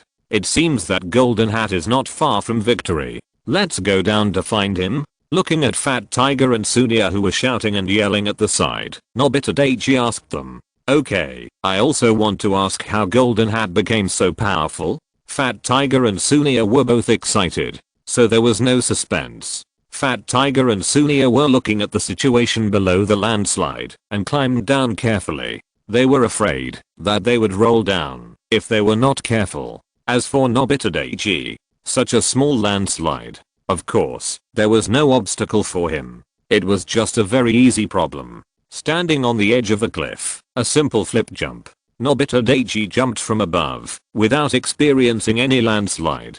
He fell directly to the bottom of the cliff. But Nobita Daichi did not go directly to Nobita and Doraemon. Instead, he stood at the bottom of the cliff, watching Fat Tiger and Sunia who were slowly climbing down. He was mainly afraid that Fat Tiger and Sunia would accidentally let go and fall from above. Although such a situation did not appear in the original work, Nobi Daichi had to be on guard. But immediately Nobi Daichi thought, this is just a dream, why does he care so much? And Nobita is still waiting for him to defeat the big devil, reveal his true face, and shock Fat Tiger and Sunia. How could Fat Tiger and Sunia have any accidents? Thinking of this, Nobita Daichi was not so worried about the safety of Fat Tiger and Sunia. After getting rid of all the devil soldiers, Golden Hat Nobita also came to the rear of the devil's army and saw Shizuka with a frightened face. At this time, Shizuka was trapped in a balloon about 1 meter above the ground. 2 feet stepped on the bottom of the balloon, 2 hands supported the side of the balloon, and the head was on the top of the balloon. There was a rope under the balloon. The 2 ends of the rope were tied to the balloon and the ground below. This made the balloon that trapped Shizuka fixed in place and would not float away. The whole balloon trapped Shizuka just right. 1 more centimeter would make the balloon have extra space. 1 less centimeter, Shizuka would not be able to stand up and could only bend over. I really don't know what Nobita was thinking. Shizuka? Riding on Doraemon. Looking at Shizuka trapped in the balloon, Nobita's voice trembled a little. Golden Hat, are you here to save me? Shizuka did not notice that the voice of Golden Hat Nobita was trembling a little. Instead, after finding someone to save her, she said with joy in her tone. If Nobi Daichi was here, he would raise his own questions. Why did the Golden Hat know Shizuka? Save you now. Golden Hat Nobita rode on Doraemon. With his right hand holding the sword and pointing diagonally behind him, he said to Shizuka who was trapped in the balloon with a righteous face. Just when Golden Hat Nobita wanted to go forward to rescue Shizuka, a rumble came from the ground in front of them. At the same time, stones continued to rush out from the ground, and a large amount of smoke and dust was created. Golden Hat. For some reason, the balloon that trapped Shizuka could not help but rise up. Maybe the rope was loosened due to the shaking of the earth. Shizuka was frightened and didn't know what to do. She said to Nobita in fear, Shizuka. Looking at this sudden scene, Golden Hat Nobita screamed at the right time. Suddenly, for some reason, Golden Hat Nobita's partner, Doraemon, stood up suddenly. Nobita riding on Doraemon was completely unprepared and was thrown backwards and sat on the ground. The ground in front of Golden Hat Nobita and Doraemon was still rumbling, raising clouds of dust. A huge head that was several times larger than Doraemon slowly rose from the ground in front of Nobita and Doraemon. After the huge head completely rose from the ground, finally, the full appearance of its head was displayed in front of Nobita, Shizuka, and Doraemon. It was the big devil that Golden Hat Nobita had been thinking about defeating. A prototype of the Bull Demon King. There are 2 curved horns on both sides of the head, and a pointed triangular horn with the same color as the horns on the top of the head. He has a face that is enough to scare children.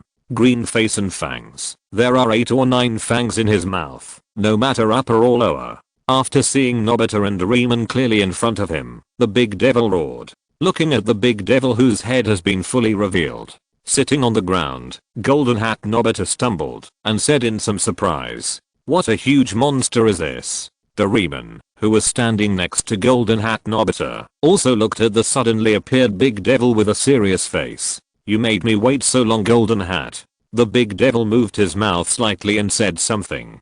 Chapter 246 Cunning. It seems that the big devil knew that Golden Hat Nobita would come. Help. After hearing what the big devil said, Shizuka, lying on the balloon wall, shouted to Golden Hat Nobita with a scared face. Because the big devil had already exposed his upper body, so Golden Hat Nobita and Doraemon both saw that the string under the balloon that trapped Shizuka was being pulled by the big devil's huge right hand. It's always not fun to fight with random soldiers. This guy should be able to let me have fun. Golden Hat Nobita stood up from the ground and raised his sword in his right hand. Let's have a good fight. Wait a minute, that's not good. Doraemon, who was standing on the right side of Golden Hat Nobita, turned his head and said to Nobita with a helpless look, "Why?" Golden Hat Nobita naturally wanted to know the reason, so he asked, "There's no time anymore. Why? If you don't get up, you'll be late for school. Why? How could this happen?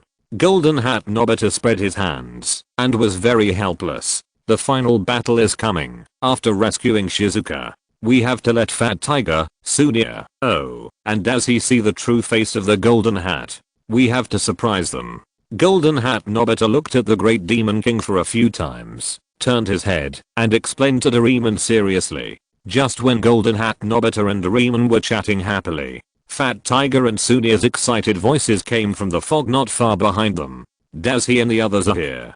Golden Hat Nobita was quite helpless in the face of this situation. There's nothing I can do. Anyway, this is all in my dream. Turning his head to look at the Great Demon King, Golden Hat Nobita said, "Let's finish the job as soon as possible and run away. First, make this monster non-threatening and smaller in size." The Great Demon King looked at Golden Hat Nobita and Doraemon chatting enthusiastically, as if they didn't see him. Feeling that his dignity had been severely trampled on, he couldn't help but feel extremely angry. The Great Demon King opened his mouth and was about to say something. The word "come true" of Golden Hat Nobita was used on him.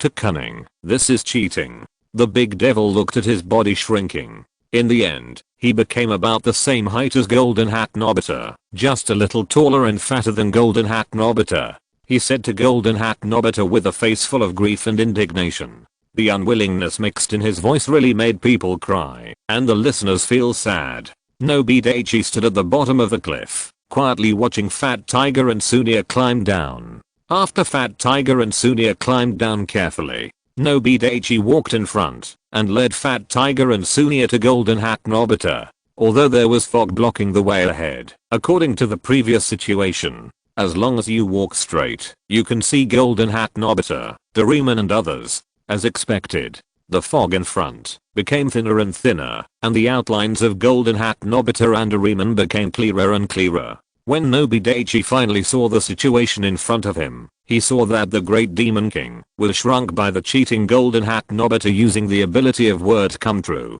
Looking at this scene, Nobi Daichi felt sad that the Great Demon King who commanded thousands of soldiers would face such a situation. Even if this was just Nobita's dream world, everything was fake, but the actual situation now was that the place where Nobi Daichi was located seemed and felt to him to be extremely real. There was almost no difference from reality. If he hadn't known that there was absolutely no such place and Great Demon King on Earth, Nobi Daichi would have thought that this was really the real world. After the Great Demon King was shrunk by the cheating Golden Hat Nobita using the ability of word "come true," Golden Hat Nobita pointed his sword at the Great Demon King and shouted, "Monster, die." Then he raised his sword and ran towards the Great Demon King who was trapped in the big pit in front and in the fog behind.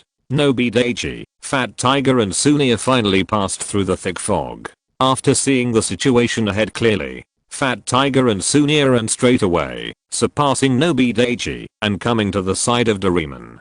"Golden Hat, are you okay?" Fat Tiger and Sunia both asked the Golden Hat Nobita who was running forward with a worried look on their faces. Golden Hat Nobita was busy dealing with the big devil at this time. Of course, he had no time to deal with them. "You are cheating, you are cheating." Seeing that Golden Hat Nobita had come to 1 or 2 meters in front of him and stood on the edge of the big pit, the big devil in the big pit looked at Nobita with a face of fear and unwillingness and leaned back against the pit wall. He was like a delicate little girl who couldn't resist the bad guys. "It's so annoying, there's no time."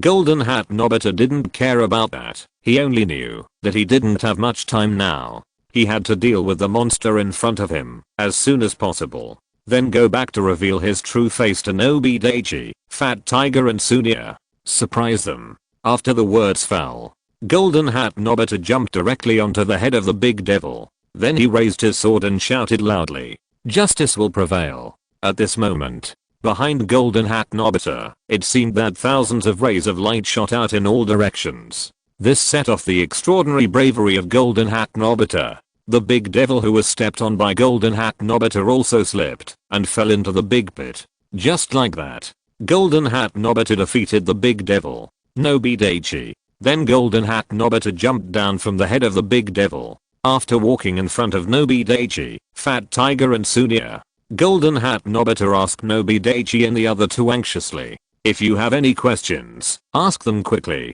Which hero would be so eager to let others ask him questions quickly? Nobi Daichi complained in his heart. Sunia, problem? How can I become as strong as you? Fat Tiger said cautiously. Nobi Daichi stood beside Fat Tiger and did not speak. Hearing what Fat Tiger and Sunia said, Golden Hat Nobita clenched his fists tightly and shook his head vigorously. Not this kind of question, such as, who is my true identity? Hearing the words of Golden Hat, Sunia spread his hands helplessly.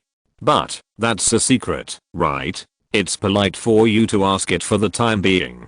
Golden Hat Nobita raised his right hand and pointed his index finger to the sky. Sunia, then, who are you? Nobita, that's a secret. Nobita. Sunia pointed his right hand at Golden Hat and Nobita said angrily, look, isn't this answer too cunning?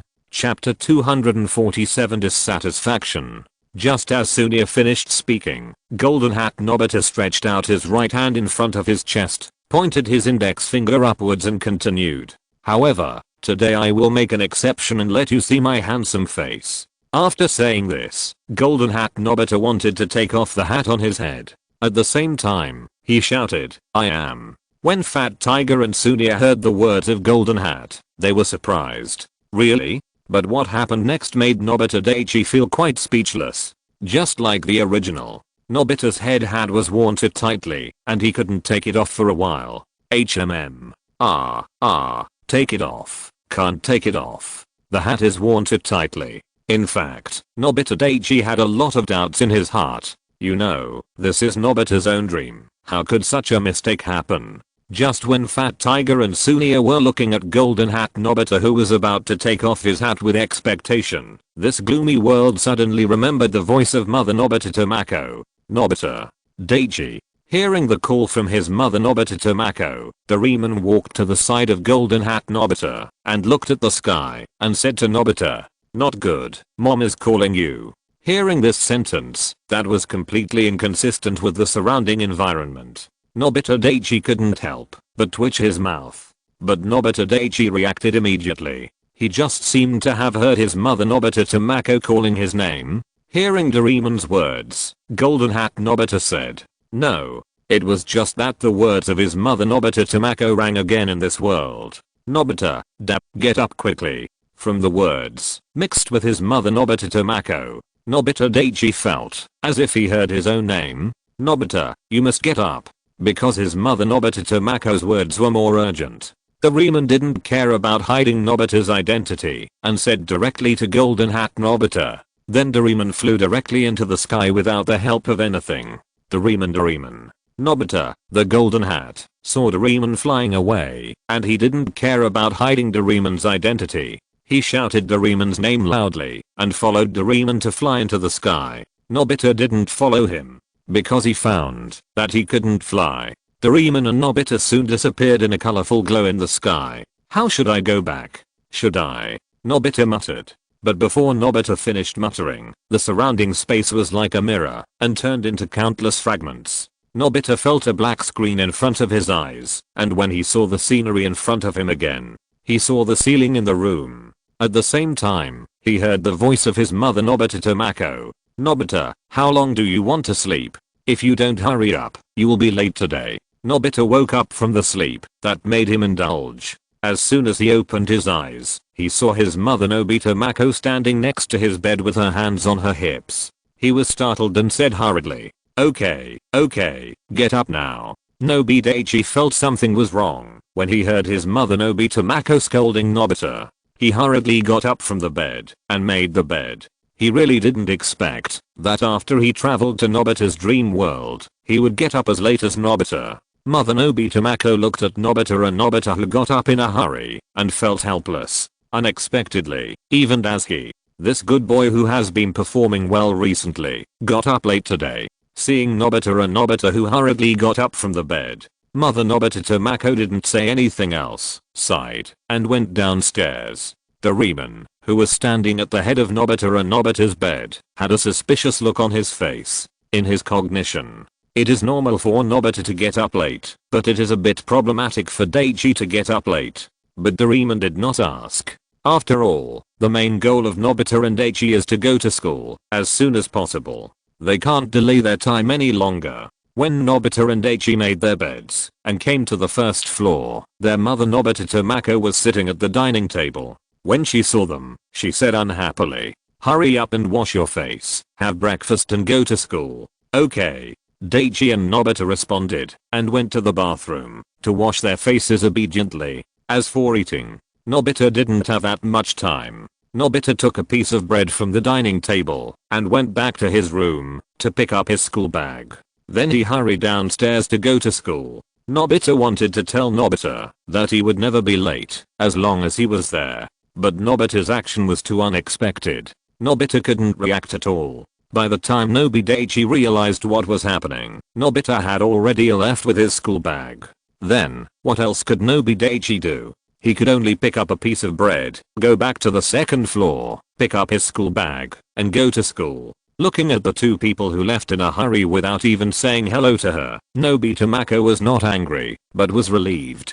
Nobi Daichi accelerated immediately after leaving the house. Therefore, although he left the house later than Nobita, he caught up with Nobita, who was running fast and taking a few bites of bread from time to time. In the blink of an eye, Nobita looked at Nobi Daichi, who was running side by side with him and holding a piece of bread in his mouth. After taking the bread out of his mouth, he asked Nobi Daichi curiously, "Daichi, why are you here?" Nobi Daichi felt quite resentful. "If it weren't for you, would I have to be so anxious?" Therefore, Nobi Daichi did not reply to Nobita immediately, but had a good idea in his mind. Seeing that Nobi Daichi didn't speak, Nobita didn't care. He ran to school by himself, biting a few bites of bread from time to time. That's it. Nobi Daichi and Nobita ran a little further. Nobita was already panting with exhaustion at this time, and rested by holding a telephone pole. "No, it's okay, we won't be late now. Let's put the bread slices here, and then go to school after we finish eating," Nobita said happily while panting. Nobita Daichi shook his head. "What's wrong?" Nobita looked puzzled. "I think it's better for us to go to school earlier." Nobita Daichi showed a weird smile, and then heard Nobita Daichi continue. "Brother, take the bread slices. If you lose it, I'm afraid you will be hungry this morning." What?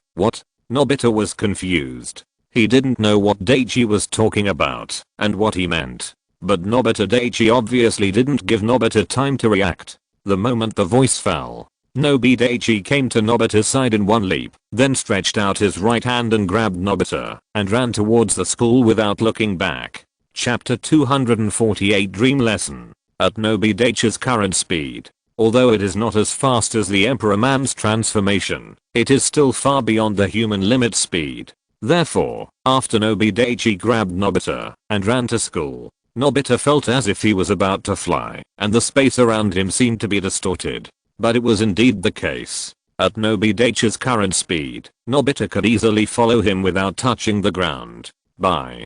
Shizuka greeted her mother at the door of her house, and then walked towards the school with her school bag on her back without looking back. At an intersection, Shizuka turned a corner.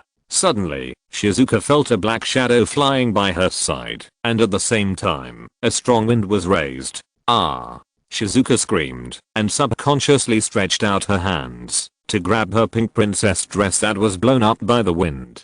Hey, why did a gust of wind suddenly blow just now? And I seem to have heard Nobita's voice. Shizuka's mind popped up one question after another, but at this time, there was no wind around Shizuka, and there were no people around, so Shizuka couldn't guess anything.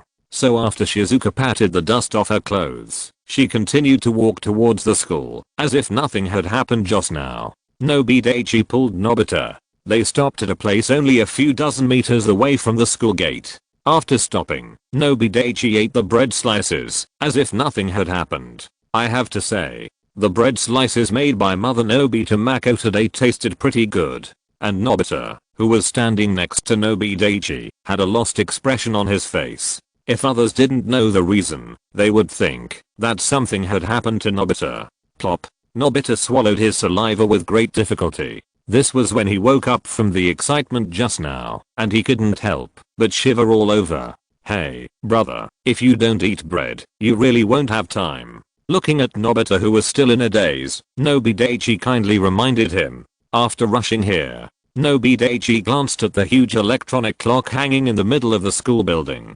Through the pointer on the huge electronic clock, he already knew the current time. It must be said that his speed was really fast. It didn't even take half a minute to reach the school. Although this was partly because their home was not too far from the school. But more importantly, Nobi Daichi's speed was fast. Although there was still some time before class, it was not too long. If you don't eat the bread slices now, I'm afraid there won't be enough time. Hearing Nobi Daichi's reminder, Nobita didn't complain about Nobi Daichi's behavior just now, but ate the bread first. So the scene was formed. A few dozen meters away from the school gate, two people with similar looks and different backpacks were holding a piece of bread and eating it voraciously. The students passing by were curious. They looked at them and hurried to the school gates to go to class. As for Nobi Daichi and Nobita, for the passing students and pedestrians, their faces did not change at all, and they looked heartless. Finally, Nobi Daichi and Nobita both finished eating the bread slices in their hands. In fact, to be more specific, Nobi Daichi finished eating first, and Nobita was a little slower, but it only took about 10 seconds. After Nobi Daichi and Nobita finished eating, they walked towards the school. Ding-ling-ling as the bell rang, Nobi Daichi and Nobita had already sat in their seats. Both of them looked like they were listening carefully. As for whether it was true or not, I don't know. At this time, bursts of footsteps suddenly came from the corridor outside the door. Then the next second, Cheng Rangailang walked in with a textbook on his waist. Seeing that all the students were there and no one was late, Cheng Rangailang smiled unconsciously and nodded to the students. After walking to the podium, Cheng Rangailang took the textbook from his waist and placed it on the table and then opened the textbook under the gaze of everyone. Stand up. The loud voice of the class monitor Dekasuji rang in the classroom. To be precise, it was the acting class monitor Dekasuji. According to Izumi Ichiro's idea, based on Izumi Suji's previous grades and performance, he will temporarily take over the position of class monitor, manage some affairs in the class. After observing for a period of time, all students will vote to decide who will be the class monitor. At the same time, other class leaders in the class will be elected by voting. This abnormal voting decision made the students in the class, who were interested in it, eager to try. Looking at the first person to stand up in the class, Izumi Suji, Nobi Daichi suddenly thought of something. He is also an official in the class. This official is the sports committee member. Although it is not his own will, it is also a not too big or too small official. At some point, he still has certain management rights over the classmates in the class, although it is of no use to him.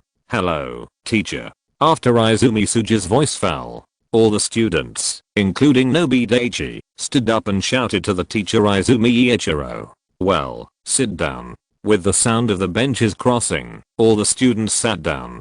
Today, we are going to talk about dreams. Dreams? After Ichiro finished speaking, the class suddenly became noisy. A gleam of light flashed in the eyes of Nobita, who had a dull face. Silence. Ichiro's majestic voice rang in the ears of all the students. Intimidated by Ichiro's majesty, all the students in the class quieted down. After I finish speaking, I will give you some time to discuss. After seeing all the students quiet down, Ichiro said slowly. When hearing Ichiro's words, the students who had already quieted down showed a touch of joy in their eyes. However, because of Ichiro's warning just now, no one spoke without long eyes. Okay, let's start today's lecture now. Dreams can always take us to another world. Happy dreams, terrifying dreams, sad dreams, falling asleep. And when Ichiro, holding a textbook and walking among the students while reading what was in the textbook, Nobita, on the other hand, was holding his chin with his right hand, thinking about his dream with a distressed look on his face. Nobi Daichi did not notice Nobita's abnormal state. He did have a general understanding of the plot in the movie, but that did not mean that he remembered all the details. After all, when he watched the video about Doraemon in his previous life, he did not watch it very carefully. For example, Nobita was about to be punished by Ichiro to stand in the corridor because of his distracted thoughts. If Nobita Daichi still remembered these, He would definitely remind Nobita not to let his thoughts wander. Chapter 249 Puzzled. As for persuading Nobita to be serious and listen carefully, Nobi Daichi had no hope for Nobita. What a good dream. Last night's dream was also very handsome. I obviously wanted to read the whole story carefully, but it was the climax, when it was morning. Thinking of this, Nobita couldn't help but sighed softly with his right hand supporting his chin. But the regret in his heart could not be expelled no matter what. Bang. Then Nobita straightened his upper body angrily, clenched his right fist, and slammed the table hard. At the same time, he shouted, "What a pity." The loud sound of knocking on the table echoed in the silent classroom where only Ai Cheng Rangailang shouted to read. It immediately attracted the attention of everyone in the class. Hearing the knock on the table, Ai Cheng Rangailang also put down the book and stopped reading. Nobi Daichi, who was sitting next to Nobita, also looked in the direction of the sound. Then he saw Nobita, who was still pounding the table. A trace of impression deep in his mind was awakened. He remembered that there seemed to be such a plot in the original book. After hearing what Nobita said, Ai Cheng Rangailang walked up to Nobita under the gaze of other classmates in the class, and asked unhappily, and with some doubts, "What makes you feel so pity?" And Nobita also saw Ai Cheng Rangailang walking in front of him, and heard what Ai Cheng Rangailang said. He immediately realized that his behavior just now was really inappropriate, and knew that he had made a fool of himself in the class again.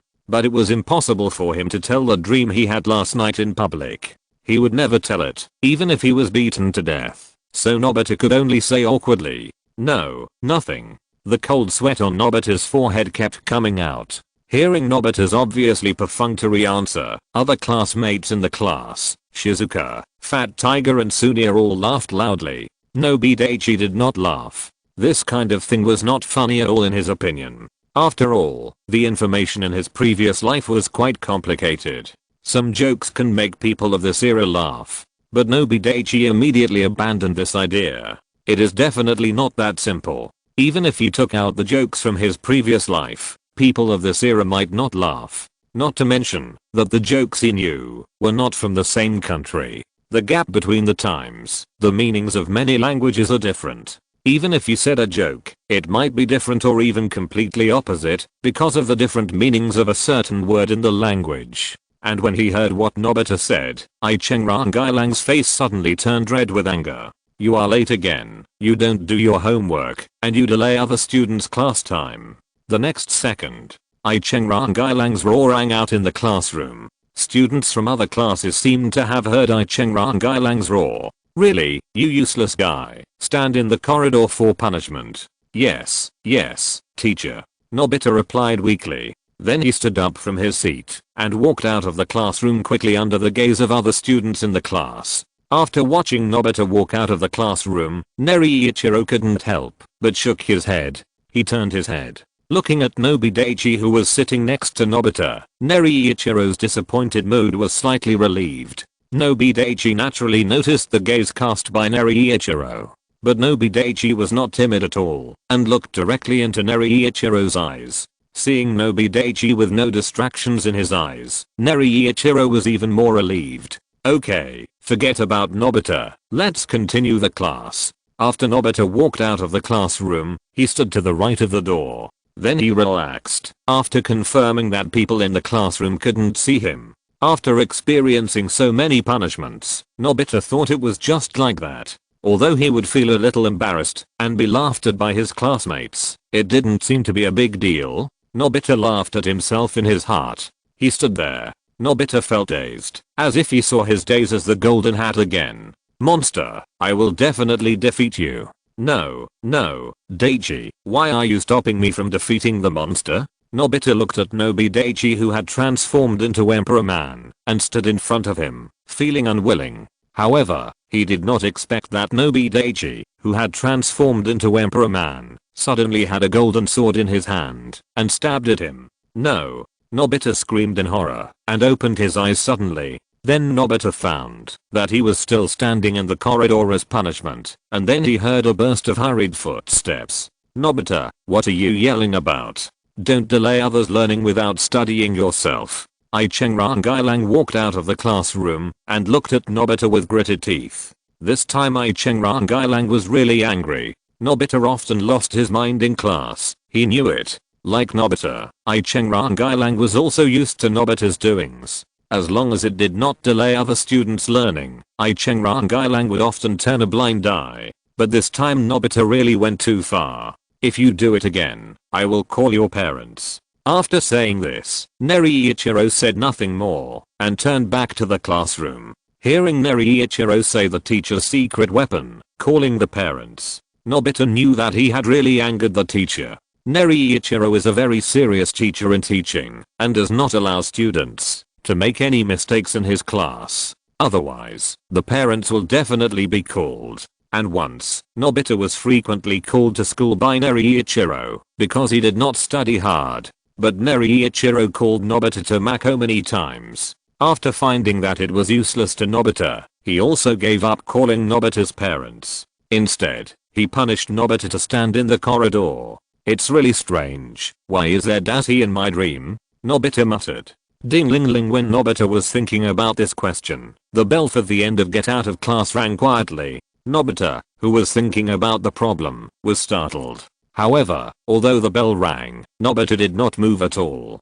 Click. The door of the classroom was opened by Neriichiro. After walking to Nobita's side, looking at Nobita standing straight, Neriichiro said lightly, "Nobita, you can go back." "Yes, teacher." Nobita replied loudly, fearing that the students of other classes in the corridor could not hear it. "Yeah." Neriichiro nodded and said nothing more. He walked towards his office with the textbook under his arm. After watching Neriichiro walk away, Nobita wiped the non-existent sweat on his forehead. He walked into the classroom regardless of the complicated eyes of the students of other classes in the corridor. After returning to his seat, Nobita lay down directly. Standing for a whole class is not a simple physical job for Nobita. Looking at Nobita lying on the table like a dead pig without moving, Nobi Daichi didn't know what to say. He could only let Nobita be like this. Chapter 250, Teasing. The morning class passed quickly. With the ringing of the last class bell in the morning and the departure of Isakeiichiro, the students walked out of the school in twos and threes. Nobi Daichi and Nobita walked on the street, and the walls on both sides of the street were painted with yellow dye. Although Isakeiichiro's class on dreams was the first class in the morning, it was time to go home at noon. There were still many classmates of Nobi Daichi and Nobita talking about it. It's better in dreams. Yes, yes. The girl who walked a few steps ahead of Nobi Daichi and Nobita discussed her own views on dreams. Cars passed by on the street from time to time. While the two girls were talking, a large truck passed by Nobi Daichi and Nobita. The two looked smaller than Nobi Daichi and Nobita. The little boy also ran by Nobi Daichi and Nobita with a toy in his hand. Why is the real world always so tormenting and cruel? Nobita didn't pay attention to everything around him, but was immersed in his own thoughts. Nobita looked at Nobita who was walking on his left. From Nobita's lifeless eyes, Nobita could guess that Nobita must be talking nonsense again. Dashi, it's Shizuka.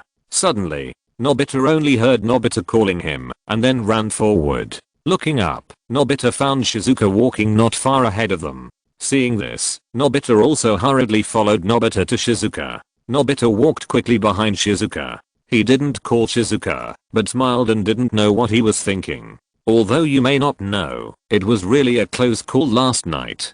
Fortunately, I rescued her in time. Thinking of saving Shizuka in his dream last night, the smile on Nobita's face became even brighter, even if it was just a dream. Nobita didn't call Shizuka, but Nobi Daichi didn't have so many twists and turns. He came behind Shizuka and called out directly, "Shizuka." Huh. Shizuka turned her head with a puzzled look. After finding that it was Nobi Daichi and Nobita, a smile appeared on her face unconsciously. But Shizuka's smile froze immediately, because a spider suddenly appeared in front of her. After Nobita woke up from his immersion, he also found that a spider as big as his palm suddenly fell in front of him. After a moment of freezing, Nobita and Shizuka screamed at the same time. Nobita was even more unbearable than Shizuka, and he was directly scared and stepped back. If Nobi Daichi hadn't supported Nobita, I'm afraid Nobita would have fallen to the ground in fear, like in the original book.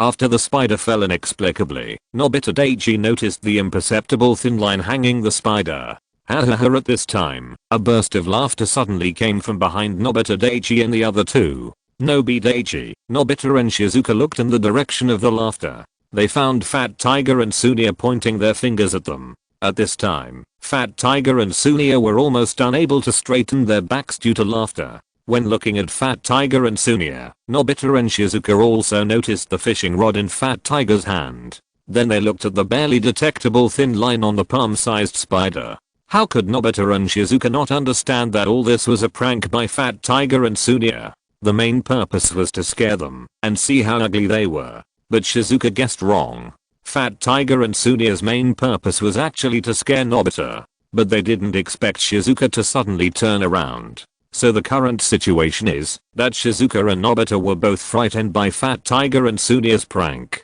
Nobita is really a coward. Looking at Nobita, who was frightened by his fake spider and supported by Nobi Daichi, Sunia laughed with his hands on his knees. Hearing Sunia's words, Nobita was immediately unhappy and pushed away Nobi Daichi, who was supporting him. He walked in front of Fat Tiger and Sunia and pointed at them. You are the cowards. Last night, my face turned blue and I was shaking with fear. Nobita recalled the scene in his dream last night and said angrily to Fat Tiger and Sunia. Looking at Nobita's nonsense, the state of not being able to distinguish between reality and dream, Nobi Daichi couldn't help but hold his forehead.